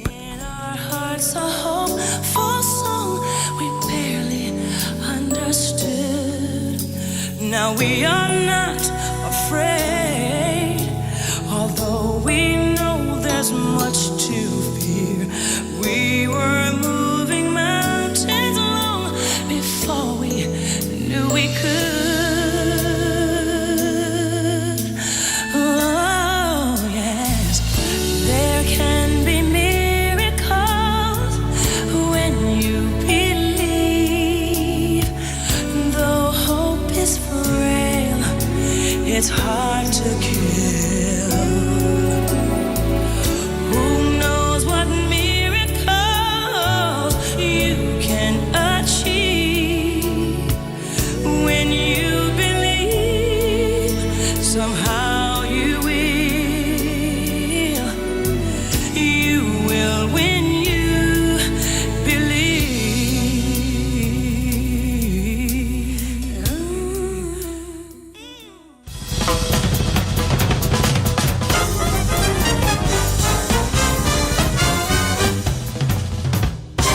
훅 인터뷰. 모두를 위한, 모두를 향한, 모두의 궁금증 훅 인터뷰. 이재명 대표 구속영장 기각됐습니다. 앞서 국민의힘 입장 들어봤는데요. 더불어민주당은 앞으로 어떤 길을 가게 될지, 이재명 대표는 어떤 선택을 하게 될지 물어보겠습니다. 안민석 의원님 오셨습니다. 어서 오십시오. 네, 안녕하십니까. 기분 좋은 저녁입니다. 네. 이재명 좋은 음악을 들을 수 있어서 기분 좋고, 네. 주진우 앵커가 아직까지 근처에서 기분 좋고, 무엇보다도 네. 이재명 대표가 불구속되어서 네. 기분 좋은 저녁입니다. 네. 그런 얘기는 그만해 주세요. 네. 자, 이재명 대표 구속영장 기각. 자, 재판부의 결정 어떻게 보십니까? 지난 2년 보면요, 해도 너무 했다는 생각이 듭니다. 이 본질은요, 윤석열 검찰 정권이 네. 정적 제거를 하기 위해서 무리한 수사를 하다가 실패한 초유의 정치 사건이라고 저는 규정을 하고 싶어요. 여기 대한 책임을 대통령과 한동훈 장관이 져야 될 것 같고요. 대통령의 사과, 또 한동훈 장관의 파면 필요하다고 보고요. 반면에 이재명 대표는 저 절벽에서 네. 생활한 네. 불사조가 되어서 전화위복의 이제 계기를 맞았고요. 예. 앞으로 예. 이재명 시대가 도래하지 않을까. 네. 한국 정치의 중심에 이재명이 있고 그를 지지하는 수많은 또 다른 이재명이 한국 정치를 이끌 것이다. 그렇게 이제 예감하고요. 단지 예. 끝나지 않은 전쟁이다. 네. 또요? 네, 끝나지 않은 전쟁이고요. 그래서 네. 이럴 때일수록 네. 이재명 대표나 민주당이 방심하지 않고 겸손한 자세로 국민 속으로 들어가야 된다고 봅니다. 이 끝나지 않는 전쟁은 저 안민석 의원이 국정농단 당시에 활약을 자화자찬한 담은 그런 책인데요. 여기에서 그렇게 얘기하시면 안 됩니다. 자, 이재명 대표 영장 기각으로 힘이 실렸다. 민주당은 이재명 체제로 이렇게 더 공고하게 힘을 얻고 총선에 나서게 됐다. 여기까지는 좋습니다. 여기까지는 다 인정하는데 무리한 수사다, 무리한 기소다. 여기까지도 정치적 수사였고 무리한 기소였다. 이런 비판을 검찰이 받을 수밖에 없습니다. 여기까지도 또 인정하는데 그렇다고 해서 한동훈 장관 탄핵이냐 파면이냐 이거는 또 다른 말입니다. 다른 논란을 좀 제공하고 있습니다. 국민들은 네. 이 상황을 네. 윤석열 대통령의 지시로 네. 한동훈 장관이 앞장서서 네. 야당 대표 이재명을 구속시키려고 했다. 예. 여기에 대해서 대부분의 국민들은 그렇게 인식하지 않습니까? 그렇게 이해하는 분들도 그러다가 이제 많습니다. 실패했어요. 네. 실패했으면은 대통령이 당연히 사과하고 또 법무부 장관도 책임을 이제 져야 되는 것이죠. 근데 책임은커녕 오늘 또 엉뚱한 또 발언을 법무부 장관이 했어요. 그래서 예. 어떤 정치 순리대 뭐 이게 일종의 정치도 게임이거든요. 네. 게임의 법칙이 있는 거 아니에요? 네. 게임을 해서 졌으면은 거기에 대한 책임을 져야 되는 것이고 책임을 대는 수순은 오늘 당장에 아니면 내일이라도 한동훈 장관이 사퇴 의사를 자진해서 밝히고 한동훈 장관이 자진 사퇴하지 않으면은 그 다음에 대통령이 파면을 해야 되고 그래서 저희들이 이제 파면을 요구를 한 거죠. 파면을 대통령이 시키지 않으면은 그 다음에 수순은 탄핵으로 갈 수도 있다. 그렇게 봅니다. 자, 한동훈 장관은 영장 기각이 죄가 없다는 뜻은 아니다. 그러면서 무슨 수사하다가 영장이 기각됐다고 해서 장관이 책임지느냐 이렇게 얘기하는데요. 그동안 한동훈 장관은 범죄 사실을 확신하고 자신했지 않습니까? 네, 여러 차례 공개적으로 얘기하기도 했죠. 그러다 실패한 거예요. 한동훈 장관이 진 게임이에요. 게임에서는 진 사람이 패배를 인정하지 않으면은 게임의 법칙을 모르는 것이죠. 그래서 한동훈 장관이 졌고 이미 페이지는 이제 넘어간 거예요. 그리고 이후에 기소를 하겠죠. 네. 그다음 재판을 하겠죠. 근데 재판 결과에 상관없이 이재명은 정치적으로 부활을 했고, 예. 그다음에 더 견고한 리더십을 가지게 되었고, 네. 그리고 보십시오. 앞으로 10년 동안 이재명 시대가 네. 열릴 거라고 저는 보고 있습니다. 10년 동안요? 저는 그렇게 보고 있습니다. 앞으로요? 네. 자, 그러면 윤석열 정부 후반기도 이제 이재명이 주도권을 쥐었다 얘기신가요? 저는 역술가가 아니지만은 네. 만약 역술가가 이 현상을 진단한다 그러면은 윤석열 지고 이재명 뜨다. 그렇게 저는 분석할 것 같습니다. 알겠습니다. 한동훈 장관은 이게 무슨 탄핵 사유인가 당당히 대응하겠다 이렇게 또 입장을 냈습니다. 이재명과 한동훈은 모르겠지만 민주당과 한동훈 간의 대결 구도는 계속될 것 같습니다. 그리고 한참 동안 이제 이재명과 윤석열 간의 대결 구도도 이어질 것 같습니다. 정치에 있어서요. 두 가지 용기가 필요합니다. 잘못을 인정하는 용기, 네. 그리고 패배를 인정하는 용기. 이 용기가 없으면은 이 정치 이 정글에서 네. 승자가 될 수 없다고 봅니다. 만약입니다. 만약이지만 이재명 대표는 구속이 되더라도 옥중에서 뭐 출마도 하고 공천도 하고 옥중에서 다 뭐 업무를 보기로 했지 않습니까? 그러한 검찰 정권 국민의힘 희망사항은 사라졌고요. 네. 단기적으로 아마도 이재명 구속을 검찰 정권에서는 추석 밥상에 올리려 했던 것 같습니다. 네. 그 희망은 물거품이 되었고 네. 오히려 이제 검찰 정권 한동훈 장관 심지어 윤석열 대통령까지 이제는 역풍을 받을 것 같고 전세가 역전됐습니까? 예, 이제는 이제 반격의 시간, 네. 반격을 준비할 때라고 봅니다. 자, 민주당의 반격의 시간. 자, 어떻게 될까요? 신임 원내대표는 홍익표 의원 선출됐습니다. 이건 어떻게 보셨어요? 출마한 세 분보다 네. 세 분 모두 훌륭한 분이었는데 저는 이제 두 가지 면에서 의원들이 홍익표 원내대표를 선택했을 거라고 봅니다. 네. 첫째는 그가 가지고 있는 전투력, 박근혜 정부 때부터 예. 그 초선 때 아주 사건 하나를 설화 사건을 일으키면서 그 야당 의원으로서 야성을 세게 보여줬지 않습니까? 원한 이미지 뒤에 또 전투력이. 네, 예, 아주 본인도 정견 발표할 때 네. 앞장서 싸우겠다. 예. 그 이제 전투력을 의원들이 인정했고 두 번째는 헌신성입니다. 네. 예. 그 강동에 성동, 네. 성동구 좋은 텃밭이었어요. 네. 그 좋은 텃밭을 버리고 서초로 가는 자신의 지역구를 포기하고 서초로 갔죠. 모든 정치인들이 선당후사 이야기를 하지만 네. 정작 실천하는 정치인들은 거의 없는데 네. 그 선당후사의 헌신성과 실천력 그것을 인정했기 때문에 네. 홍익표 대표를 선택했다고 저는 봅니다. 자, 민주당, 이재명 체제에서 가장 먼저 해야 될 숙제는 당의 단합인 것 같습니다. 친명계와 비명계 갈라진 이 틈을 메워야 될 텐데 아직도 앙금이 있습니다. 비명계 목소리는 급격히 잦아들 겁니다. 하지만 체포 동의안 가결한 사람들 어떻게 처벌해야 된다, 징계해야 된다, 색출해야 된다 이 얘기가 계속 지지자 사이에서 끊이지 않습니다. 의원들도 친명계 의원들도 이 얘기 계속하고 있는데 그러면 가결표 던진 의원들 색출해서 징계합니까? 이 사항에 대한 이제 본질을 저는 이렇게 규명을 합니다.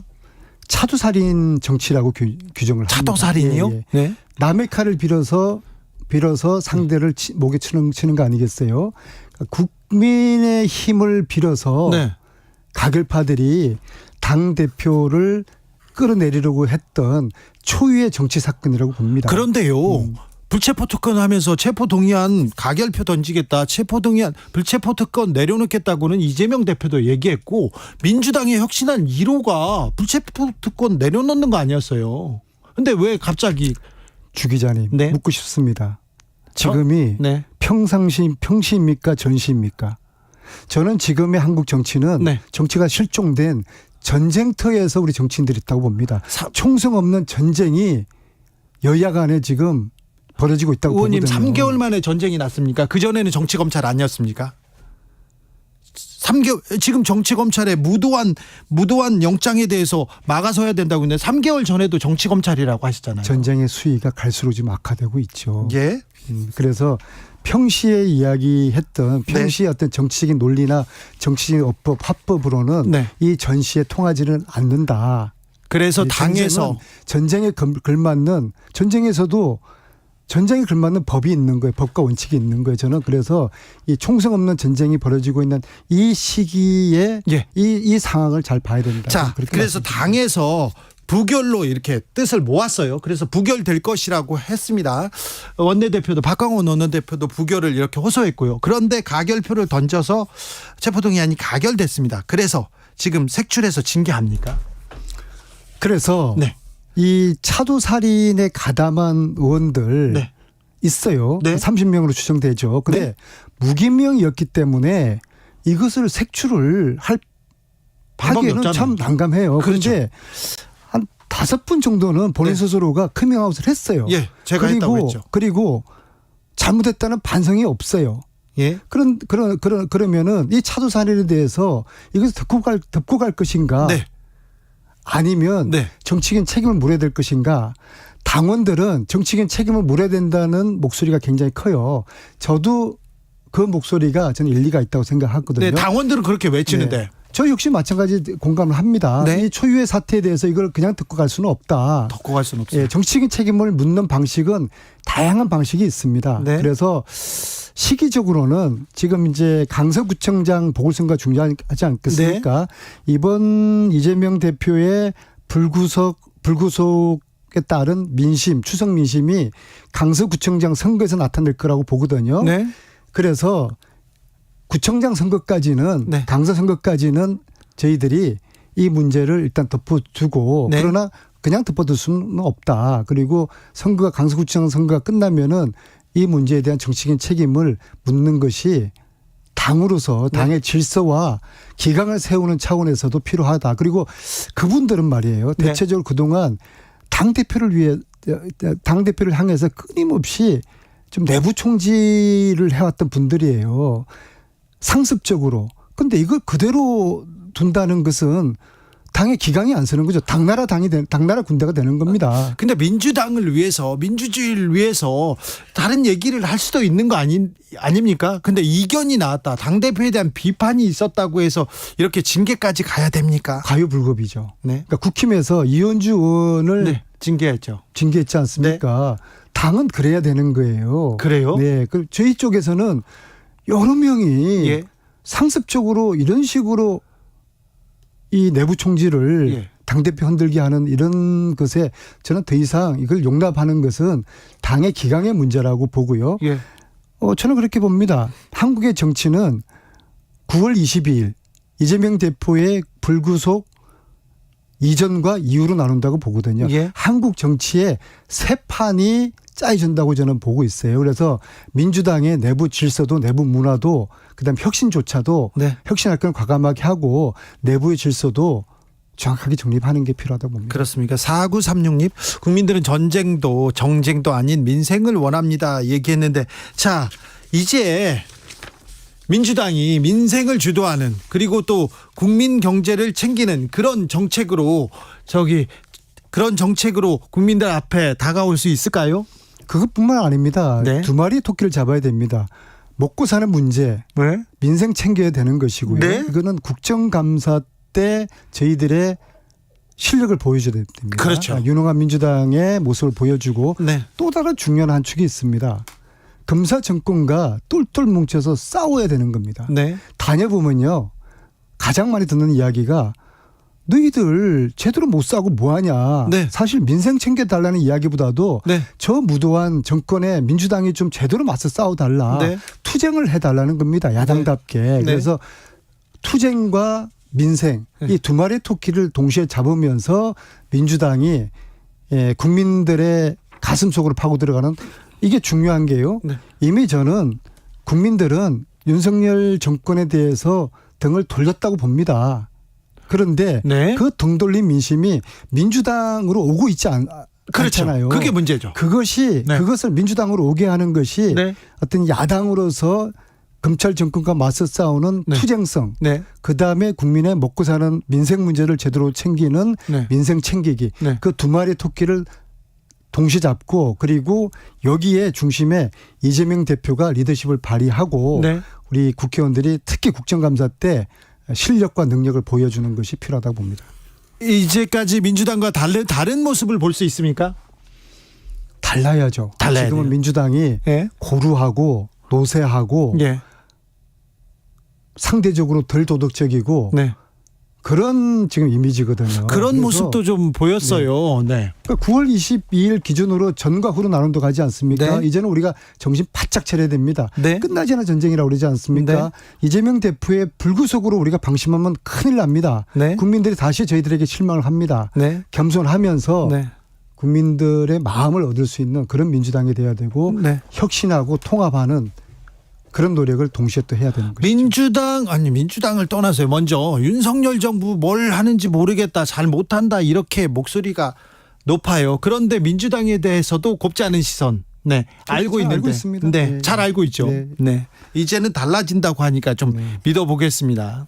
네, 기대해 보겠습니다. 그렇게 하지 않으면 저희들은 네, 국민들에게 예. 외면당할 것입니다. 그러면 젊은 사람들 수도권에서 지금 예전 같은 그 응원 지지 받지 못하고 있습니다. 민주당이. 그런데 누구를 탓할 수 없어요. 민주당이. 그렇죠. 언제까지나 윤석열 정부 얘기할 거예요. 그러니까 윤석열 정부는 이미 엑스표를 놨어요. 그리고 대통령이 과연 국익을 생각하고 국민을 생각하는 대통령인가? 라는 의구심을 국민들이 갖기 시작했어요.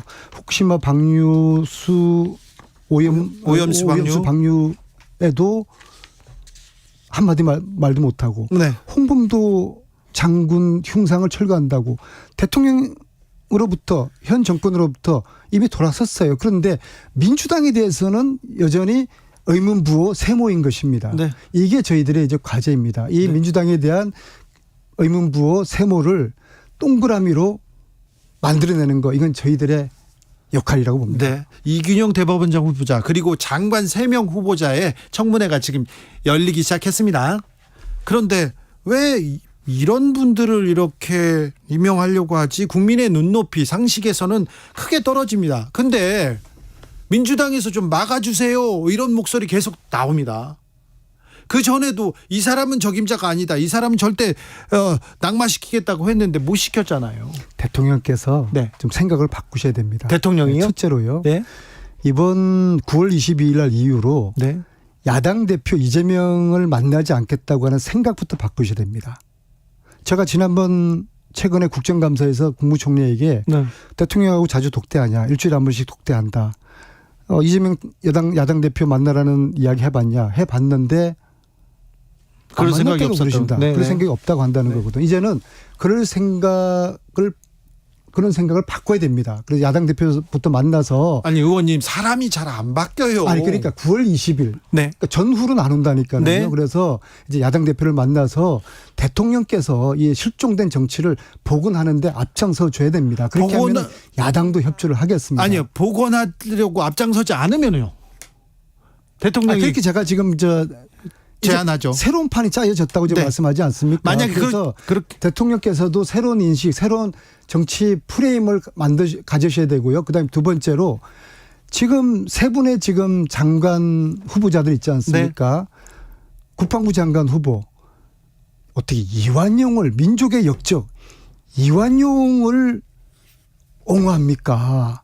그다음에 군사 쿠데타를 미화합니까? 이거 국민 정서하고 너무나 동떨어진 후보거든요. 네. 김행, 유인춘 후보도 마찬가지입니다. 그런데 9월 22일 이전의 이야기였어요. 이제는 예. 9월 20일 이후입니다. 네. 대통령께서 국민들을 무시하거나 우습게 보면 안 돼요. 그러면 국민들이 일어나서 저항하게 돼 있습니다. 그리고 그 심판이 저는 바로 이번 강서구청장에서 민심이 나타날 거라고 보고요. 네. 그다음에 총선까지 이어질 거라고 보는데요. 네. 대통령께서 인식을 바꾸지 않으면은 이 세 분의 장관 네. 임명 철회하는 용기, 제가 말씀드렸지 않습니까? 정치인의 용기라는 거는 잘못을 인정하는 용기거든요. 국민들이 이건 너무하지 않습니까? 이건 아닌가벼 하고 있다고 그러면은 이 잘못을 인정하는 용기를 윤석열 대통령께서 가지시라, 이런 제가 충고를 드리고 싶습니다. 그 노선을 바꾸지 않는다면 바꿀 가능성은 별로 네. 없다고 보는데요. 네. 그러면 저희들은 속으로 표정 관리하죠. 아, 그렇습니다. 그리고 총선에서 네. 이번 구청장 선거에서 국민들의 준엄한 심판이 있을 것입니다. 알겠습니다. 국민을 우습게 보지 마십시오. 알겠습니다. 이승규님께서 장관 후보자 청문회에서 민주당 전투력 좀 보여주세요 이렇게 얘기했습니다. 김건기님께서는 국민의힘은 인재 영입 시작했던데요. 민주당도 신선하고 희망적인 인재 영입도 좀 보여주셔야 됩니다. 이렇게 부탁하고 있습니다. 그러니까 9월 20일 전후가 다르다고 제가 몇 차례 말씀드리지 않습니까? 일단 저희들이 네.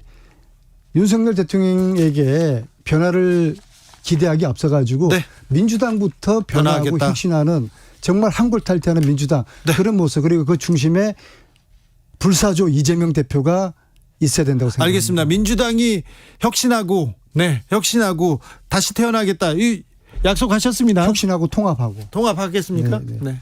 그리고 네. 가결패에 대한 책임은 피할 수가 없다. 끝까지 해야 되겠. 아니 이제 결과가 좋아졌잖아요. 당이라고 그러면은 네. 과거를 적당히 묻어나면은 또 다른 화를 입게 되는 겁니다. 알겠습니다. 여기까지 듣겠습니다. 더불어민주당 안민석 의원이었습니다. 감사합니다. 네, 고맙습니다. 교통정보센터 다녀오겠습니다. 김유라 씨. 네, 시각 교통정보입니다. 먼저 중부 내륙고속도로 양평 방면인데요. 지금 문경 2터널 1, 2차로에 걸쳐서 사고를 처리하고 있습니다. 터널 내 연기가 발생 중이어서 차들이 가지 못하고 있습니다. 미리 우회 운전하셔야겠고요.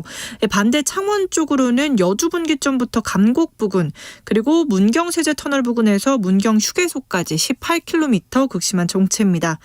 경부고속도로 부산 쪽으로는 안성에서 회덕분기점 부근 84km 구간에서 가장 길게 정체되고 있고요. 이후로 청주 부근에서는 사고까지 처리하고 있어 부근으로 혼잡합니다. 수도권 제1순환고속도로 판교에서 일산 쪽으로는 송내 부근 1차로에서 사고를 처리하고 있고, 이 전후로는 도리분기점부터 송내까지, 또 통일로에서 의정부까지 차가 많습니다.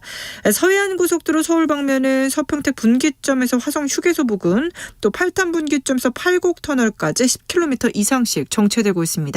KBS 교통정보센터였습니다.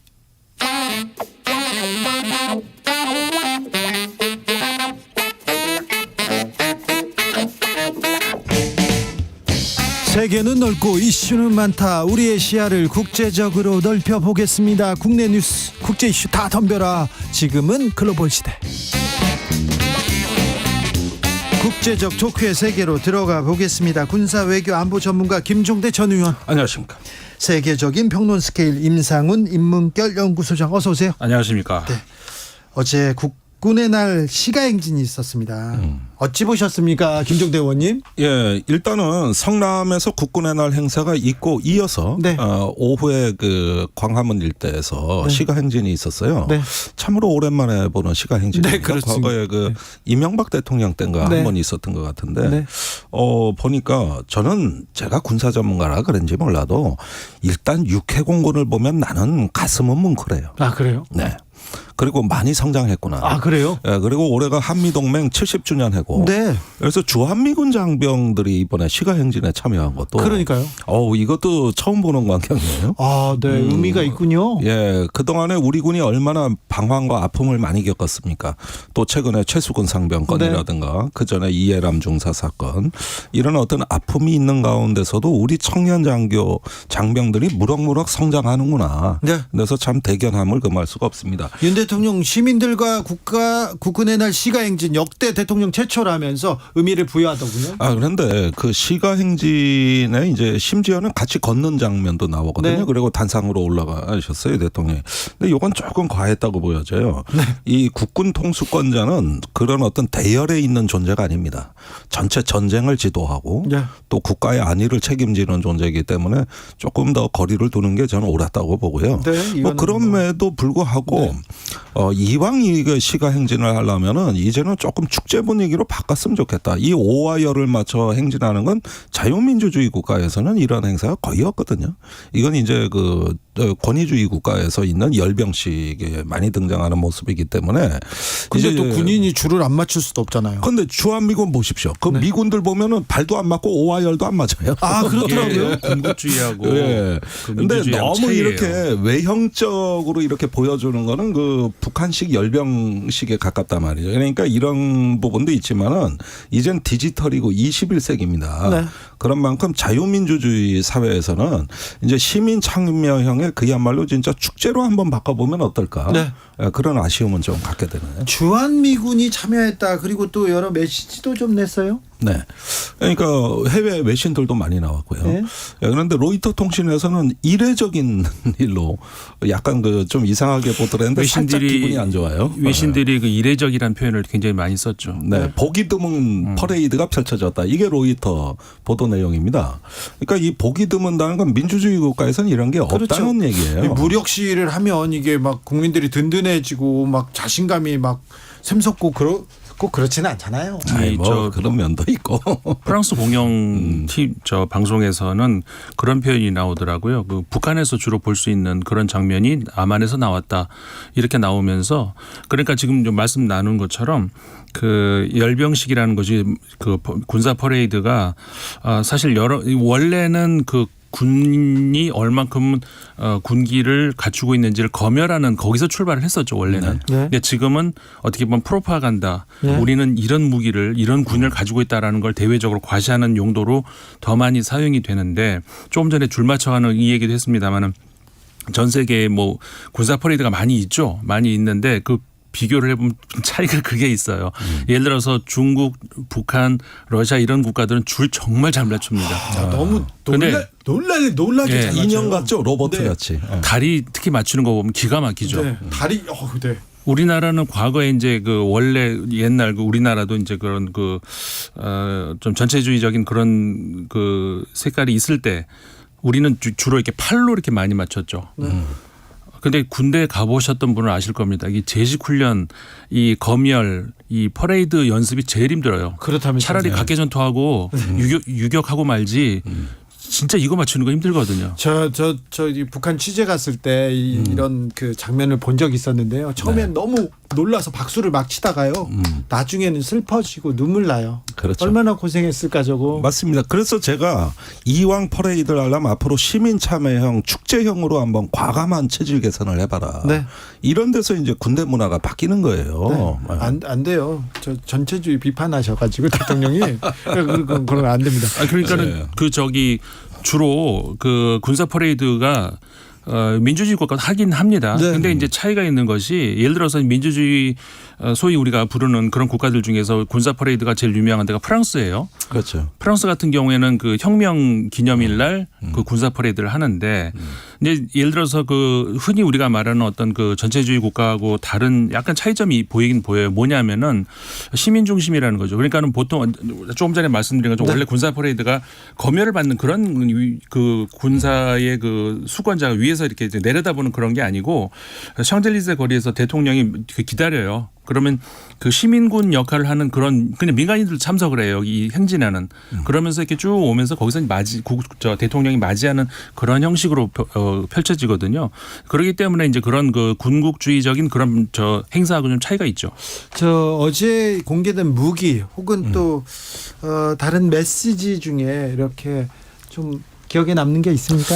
예, 우선 무기로 따지자면 역시 현무 미사일이 단연 압권입니다. 이게 자세한 재원이 공개 안 됐어요. 그러나 우리가 추정하기로는 세계에서 탄두 중량 면에서는 아마 세계 최대 규모로 보통 8 내지 9톤으로 알려져 있는데 네. 이게 내려꽂히면 거의 뭐 그 충격이 전술핵에 버금가는 효과라고 그러는데 그래요? 단 하나뿐인 세계에서 한국의 현무 미사일입니다. 네. 예, 이런 어떤 무기로 해서 압도적 대응 전력이 이제 그 상당 부분 공개는 안 됐지만은 이게 사실은 어느 정도는 암시를 한 거거든요. 네. 그다음에 삼축 체계 이런 부분에다가 대통령의 그 기념식도 축사도 그 압도적 대응이라 그러면서 북한 정권의 종식을 얘기했거든요. 네.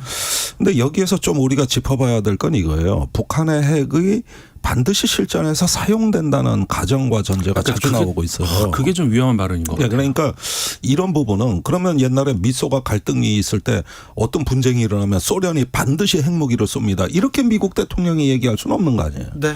있다 하더라도 그걸 어떻게 관리할 거냐. 이게 대통령의 책무다. 네. 이건 다시 분명히 해야 될 것 같고요. 그러면서 정권 종식과 이 압도적 대응. 이제는 이제 하나의 어떤 한반도 아마겟돈을 얘기하는 거 아닙니까? 그래서 이런 부분이 지금 무언가 북한에게 지지 않겠다는 생각은 이해가 가는데 네. 압도적인 대응. 표현으로서 적절한가는 앞으로 두고두고 네. 좀 생각해야 될 지점입니다. 힘에 의한 압도적인 우위 얘기하는데요. 네.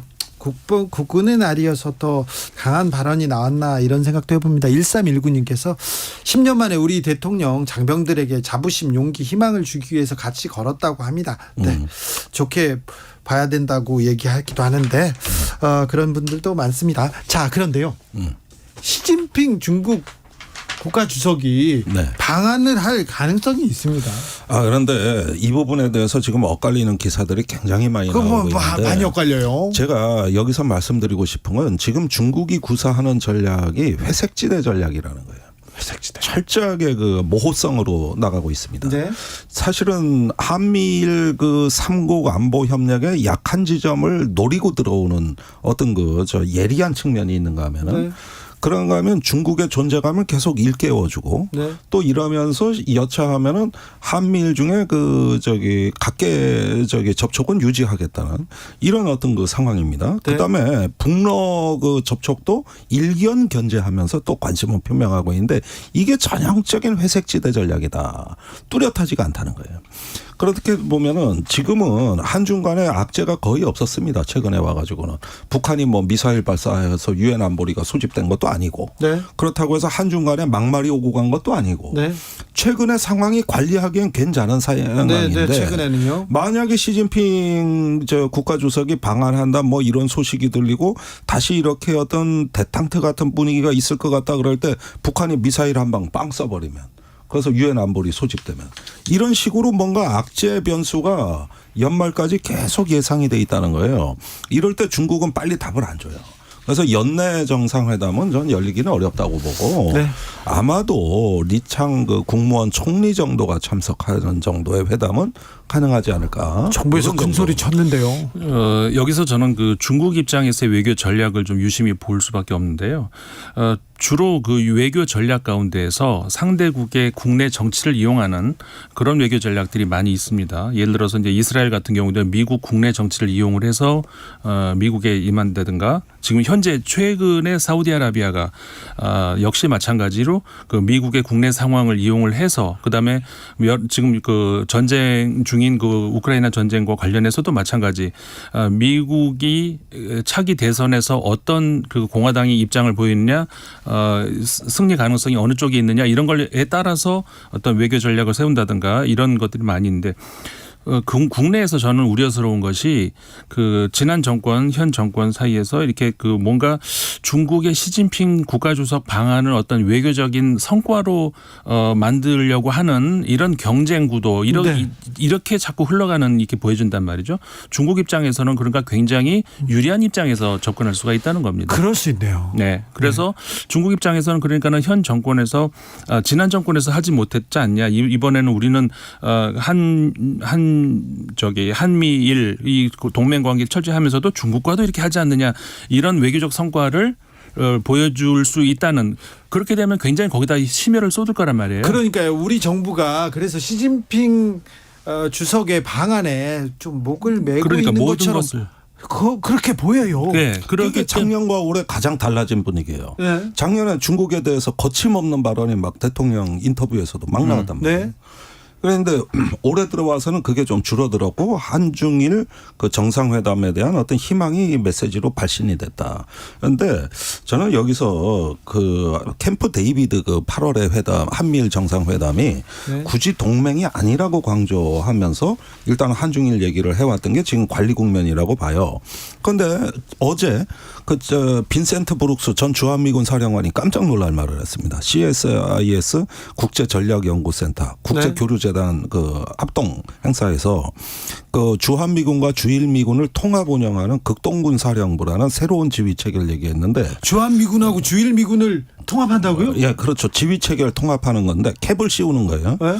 그런데 이 본뜻은 이분이 여태까지 얘기해왔던 이 맥락은 뭐냐면은 한미일 삼국이 대만 비상사태에 대한 공동계획을 수립하자고 이야기해 오신 분이고 그다음에 한미연합사도 대만 비상사태에서 후방 지원사령부 임무 부여를 하자고 얘기하신 분이거든요. 그런데 최근에 그 목소리가 커지고 있는 거죠. 이건 사실상 동맹이거든요. 그런데 이제 캠프 데이비드에서 수위 조절을 하면서 그런 동맹은 아니라 그랬지만은 계속 이런 발언이 나오고 양안 관계에 대한 어떤 발언이 나오고 이렇게 되면은 이거는 한미일이 동맹으로 간다는 신호로 오인이 될 수도 있는 거란 말이죠. 그래서 이런 부분의 지금 관리가 올해 말까지 굉장히 중요합니다. 우리 국가적 입장에서도 그렇고 그러니까 지역적 의원님 말씀하신 극동사령부를 새로 창설한다. 이거는 그러니까는 지금까지 두 체계가 하나로 묶인다는 거잖아요. 그러니까 한미와 한일이. 네. 그러면 어쨌든 간에 한국과 일본 군대도 한 줄 안으로 들어간다는 얘기죠. 일단은 미군을 통합하는 건데 주한미군과 주일미군인데 여기서 한 가지 얘기가 더 있습니다. 이 한국에 있는 유엔군 사령부를 국제기구화하는 발상입니다. 이건 극동사령부보다 더 현실적이라고 보는 거예요. 거기에 지금 나토 국가들을 초빙하고 그다음에 일본을 포함해서 전력 제공국이 와서 실제 다국적군 사령부를 구성하게 된다는 얘기인데 극동사령부는 이 유엔군 사령부 개편이 여의치 않을 때는 극동사령부를 창설한다. 이렇게 논리적으로 연결이 됩니다. 근데 실제로 이 정부에서 우리가 전혀 지금 모르고 있는 게 윤석열 정부에서 유엔군 사령부 개편이 어느 정도 이루어졌는가를 우리가 전혀 모르고 있어요. 그러나 이게 미국이 가장 주안점을 두고 있는 거고 심지어는 전 주한미군 사령관뿐만 아니라 폴 러커메라 현 사령관도 같은 입장이에요. 지금 미국의 입장이라고 볼 수 있네요. 미국의 그러니까 수건이었고. 미국의 군에 주요 그렇게 돼가지고 한미일이 이 대만 비상사태에 공동으로 대응하는 게 빠지면 인도태평양 전략은 공허해진다. 안고 없는 찐빵이다. 이 얘기까지 문서에 나와 있단 말이에요. 아니 대만 그런 일이 벌어지면 안 되지만 대만 주변에서 무력 충돌이 있었을 때 우리가 개입하면 이거는 중국하고는 그냥 우리는 그러니까. 어떻게 됩니까? 아이고 아니 참. 그러니까 이게 이제 연루의 위험이라고 정치학에서 얘기하는 건데 아이고. 근데 문제는 거기까지 가기 전에 저는 분명히 검토는 됐다고 봅니다. 캠프 데이비드 웨이드 한미일은 동맹이 아니고 어떠한 권리나 의무도 없다. 이 말을 이제 거기다 굳이 붙여놨다 이거예요. 그게 이제 세 번째 문서인 공약에 나오는 말이거든요. 그러니까 이 이야기는 이런 어떤 그 계획이 발전될 수 있는 여지는 일단은 가로 속에 넣어놓은 겁니다. 현재는 이건 살아있는 아이디어로 보여지고 검토는 하지만 네. 그러나 동맹은 아니라는 흔적은 남겨놓은 것이죠. 네. 그래서 지금 중간지대에서 관리되고 있어요. 이게 어느 방향으로 튀느냐가 앞으로 대한민국의 지정학을 결정하는데 핵심 의제라고 할 네. 수 있는 것이죠. 미국 대선은 트럼프 전 대통령한테 좀 유리하게 계속 굴러갑니까? 그런 방향으로 흘러가고 있는 것 같아요. 근데 그래요? 이제 전체적으로 최근까지는 두 후보, 그러니까 아직 후보가 아니죠. 그러니까 바이든 현 대통령, 트럼프 전 대통령 간에 그래도 비슷비슷한 어떤 그런 그 지지율을 보였다가 최근에 한 여론조사에서 엄청나게 차이가 나는 그런 조사가 한번 발표가 됐었죠. 근데 비슷한 시기에 다른 여론조사에서도 또 역시 마찬가지로 또 비슷하게 나와요. 그러니까 그 여론조사 하나 가지고 모든 것을 볼 수는 없지만 이미 민주당에서는 약간 위기론이 나오기 시작한다. 미국 민주당에서 위기론이 나오기 시작한다. 그러면서 슬슬 등장하는 게 뭐가 있냐면 미셸 오바마 차출론. 네. 가장 무서운 후보가 미셸 오바마라며요. 그 후보가 나오면 이거는 진짜 공화당은 이길 수가 없는 카드거든요. 진짜로요? 네. 그런데 모든 지지율에서 보면 그 나와요. 근데 결정적으로 미셸 오바마 여사가 자기는 전혀 생각이 없다고 지금 단호박을 긋고 있기 때문에 그런 가능성이 아직까지는 희박합니다. 아, 외교 용어군요. 단호박이 또. 네, 그렇습니까? 그런데 만약에 조 바이든 대통령으로 그 대선을 치렀을 때 이기 승산이 어렵다. 그러면 민주당이 다른 판단을 할 거 아니에요. 그러니까 그래서 이제 제가 드리려던 말씀이 그건데 현재로서는 조 바이든 대통령이 물러설 뜻이 전혀 없는데 네. 내년 들어가고 도저히 승산이 없다라고 했을 때는 민주당 지도부도 조 바이든 대통령도 다른 판단을 할 수도 있다는 것이죠. 지금까지는 그 미셸 오바마 그 여사 같은 경우에는 상당한 그 잠재력을 가지고 본인도 아직까지는 난 생각 없다 이런 그런 상태로 있지만 이거는 내년 가면은 얼마든지 바뀔 수 있다는 너무 강한 부정은 정치에서 긍정이나 마찬가지예요. 뭐 그렇게 될 수 있을까요?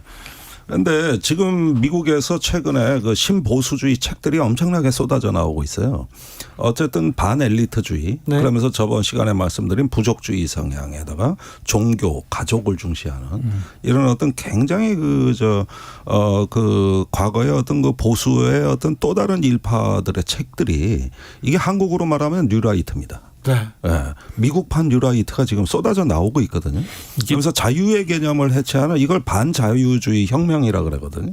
근데 의외로 트럼피즘은 그 연장선에 서 있는 거기 때문에 제가 보기엔 미국 국민들에게 무엇이 호소력이 있느냐. 제가 보면 일자리, 소득, 가족, 종교 이런 항목들이거든요. 네. 그러면서 민주주의는 후순위로 밀리고 있다는 게 지금 문제입니다. 어느 나라나 마찬가지예요. 네. 이념 얘기는 후순인데. 뉴라이트 개념이 지금 불확실하기 때문에 좀 문제가 되는 건데 사실은 그 역사적으로 보면은 그 조금 전에 의원님 말씀하신 이제 그런 것이 뉴라이트 이전에 어떤 팔레오라이트 그러니까는 어떻게 보면은 그 더 전통적인 의미에서 이제 보수에 가깝다.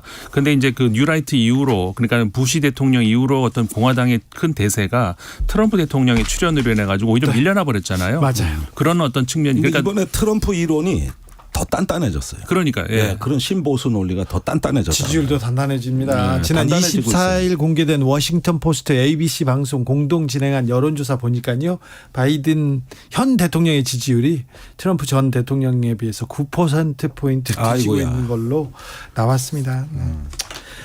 오늘 말씀 감사합니다. 추석 잘 보내십시오. 김종대 의원님, 임상훈 소장님 감사합니다. 고맙습니다. 정치 피로, 사건 사고로 인한 피로, 고달픈 일상에서 오는 피로. 오늘 시사하셨습니까? 경험해보세요. 들은 날과 안 들은 날의 차이. 여러분의 피로를 날려줄 저녁 한 끼 시사 추진우 라이브.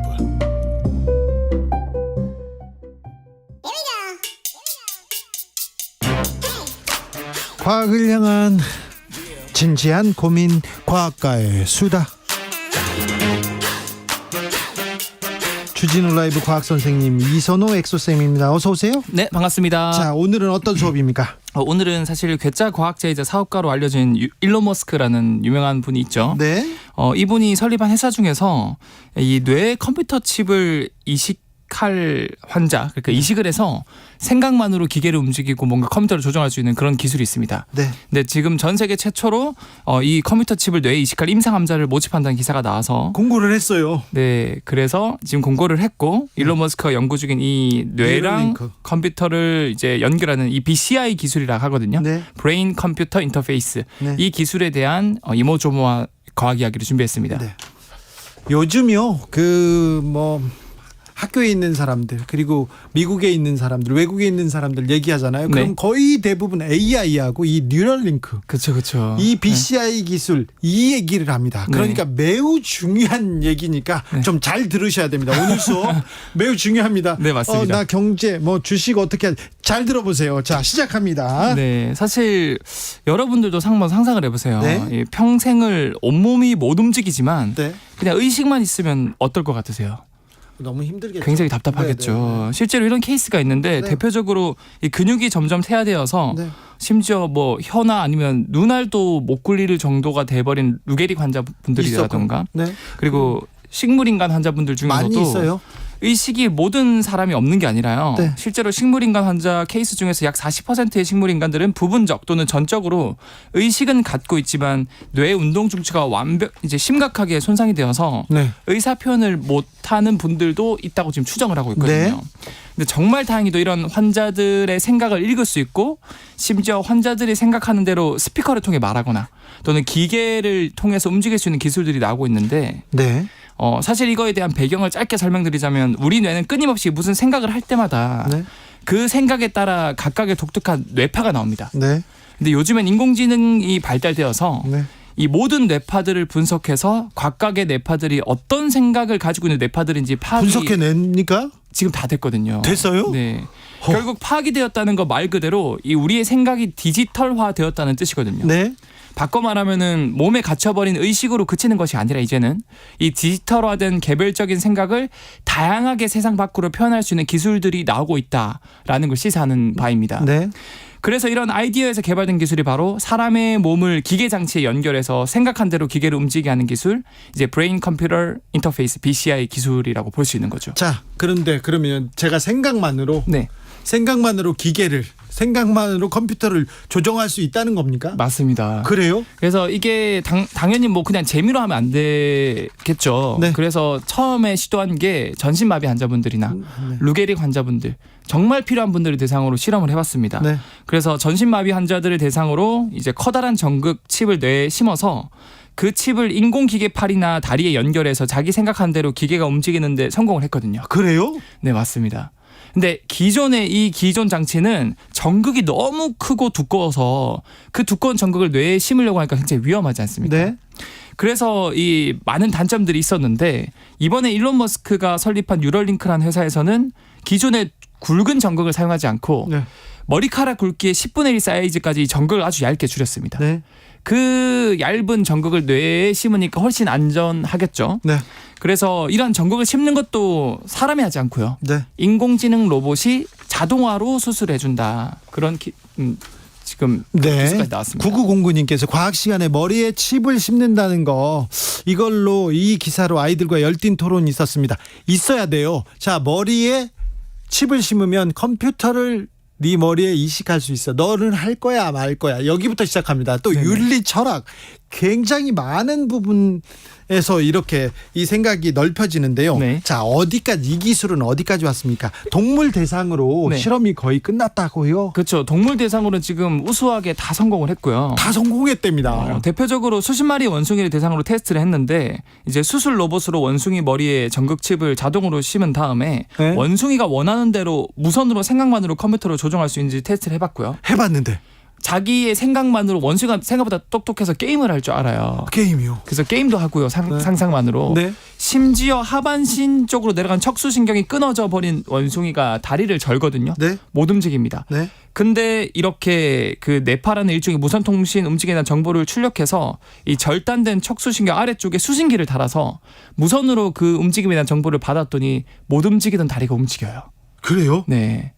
그래서 이제는 원숭이를 성공했으니까 이 뉴럴링크 회사에서는 FDA 승인을 받고요. 네.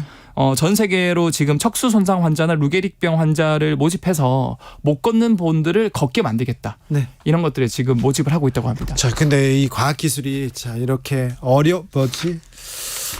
신체적으로 어려움이 있는 사람들, 환자나 뭐 이런 병 있는 사람들 돕겠다고 하는데 네. 다른 기술을 연구하고 있을 거예요. 또 다른 쪽으로도 나가고 있을 것 같아요. 맞아요. 전 세계 지금 많은 연구 그룹이 이게 거의 신의 기술이라고 생각을 해서 네. 많은 연구 그룹들이 시도를 하고 성공을 했는데 실제로 루게릭 환자 중에서 아예 눈동자조차도 움직일 수 없을 정도로 모든 근육이 마비된 경우가 있습니다. 그런데요. 그런데 이번에 BCI 전극을 시술해서 이 환자의 생각을 읽어내려는 시도를 하였고 결국엔 성공을 하였거든요. 네. 그래서 이분이 한 수십 년간 아무 말도 못하고 눈동자조차 못 움직였는데 처음으로 컴퓨터상에 자기의 생각을 타자로 쳤거든요. 네.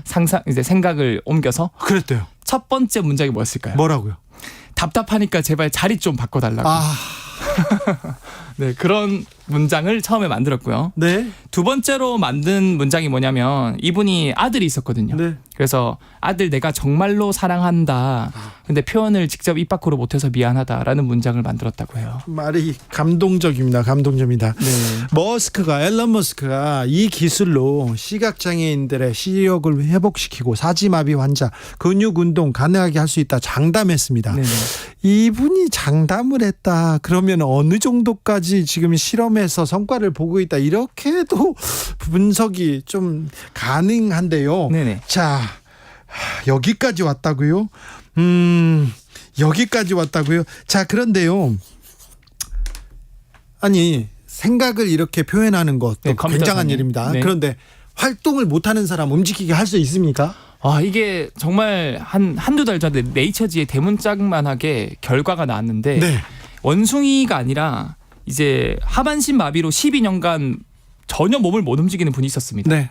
그분을 대상으로 이 BCI 전극을 심어서 테스트를 하였고요. 네. 실제로 무선으로 그 사람이 움직이려고 시도할 때마다 그 뇌파를 읽어서 이 척수신경이 끊긴 아래쪽에 네. 이 뇌파를 수신하는 장치랑 자극 장치를 착용해서 예. 테스트를 했더니 이분이 12년 동안 전혀 못 움직이던 분이 스스로 움직이는데 성공을 하였고요. 스스로 움직이는 데까지 성공했습니다. 네, 그래서 이거는 기적인 거죠. 네. 왜냐하면은 신의 영역입니다 지금. 네, 못 움직이던 분이 이런 BCI 신의 기술을 통해서 영역까지는 지금 아닌가? 네. 움직일 수 있게 되었고요. 예. 더 놀라운 점은 이 장치를 계속 활용하다가 어느 순간 이 장치를 끄고 사용하지 않았거든요. 예. 하반신 마비였던 환자가 하반신을 사용하지 않은 기계를 껐는데도 사용을 할 수 있게, 그러니까 움직일 수 있게 되었다는 거죠. 어느 정도 자극을 해서 그 근육이 움직이기 시작했네요. 그 세포들이. 맞습니다. 네. 그래서 이게 뭘 시사하냐면 끊겼던 척수신경이 다시 재생이 되는 듯한 임상 결과까지 얻게 됐다는 뜻이거든요. 네. 그래서 우리도 자동차든 자전거든 안 쓰면은 사실 더 빨리 망가지고 고장 나거든요. 그러면 그런 것처럼 우리 몸도 사실 마찬가지로 계속 저 장치를 활용해서 이 아래쪽 하반신의 몸이 움직이다 보니까 예. 끊겨버렸던 척수신경 쪽에서도 계속 이 자극에 대한 필요성을 느껴서 위쪽과 아래쪽에서 점차 신경들이 재생이 되기 시작했고 네. 일부의 신경이 다시 연결이 되었다라는 거죠. 지난번 수업에 냉동인간이 있었잖아요. 네. 이제 과학기술이 진보하면 이제 내가 죽어도 이제 나를 살려낼 수 있을 거다. 그래서 그걸 믿는 사람들이 있다고 했는데 이건 굉장히 엄청난 진짜 마법가들 같은 일이 있네요. 그렇죠. 사실 이게 말이 안 되는 것 같았지만 이미 스위스 로장 공과대학교에서 이 네이처지에서 발표를 했고요. 네. 이게 진짜로 12년 동안 못 움직이던 분이 일어섰다라는 거죠. 네. 심지어 그 장치를 이제는 껐는데도 일부 끊겼던 척추신경이 재생돼서 기계 장치의 도움 없이도 지금 움직일 수 있게 되었고요. 그래서 실제로 고도로 발전된 과학은 마법과 구분할 수 없다라는 유명한 말이 있습니다. 네.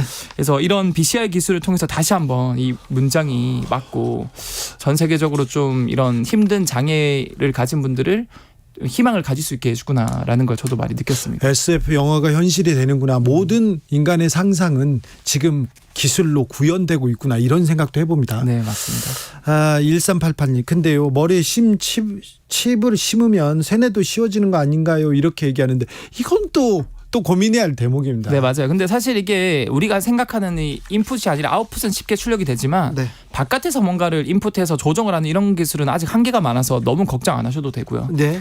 그리고 뭐 이제 시작 단계니까 우리가 조금은 지켜보면 좋을 것 같습니다. 네, 아무튼 좀 두렵기도 합니다. 네. 이게 정말 인간이 너무 신의 영역의 문을 열어 제치는 거 아닌가 그런 생각도 하는데 주 기자님께서는 이 공짜로 시켜주신다면 하시겠습니까? 저는 뭐 싫어요. 저는 그런 거 싫다니까요. 이렇게 하면 좋은 점이 상상만으로 카톡 뭐 다양한 걸 보낼 수 있거든요. 컴퓨터도 할 수 있고. 싫어요. 네, 안 하고 싶어요. 네. 이선호 엑소쌤 감사합니다. 네, 감사합니다. 자, 내일 본격적인 추석 연휴인데요. 자, 추석 잘 보내셔야 됩니다. 주진우 라이브는 여러분과 추석 내내 함께하겠습니다. 사업장 폐기물 처리 올바른 방법으로 하고 계신가요? 2023년 10월 1일부터 지정 폐기물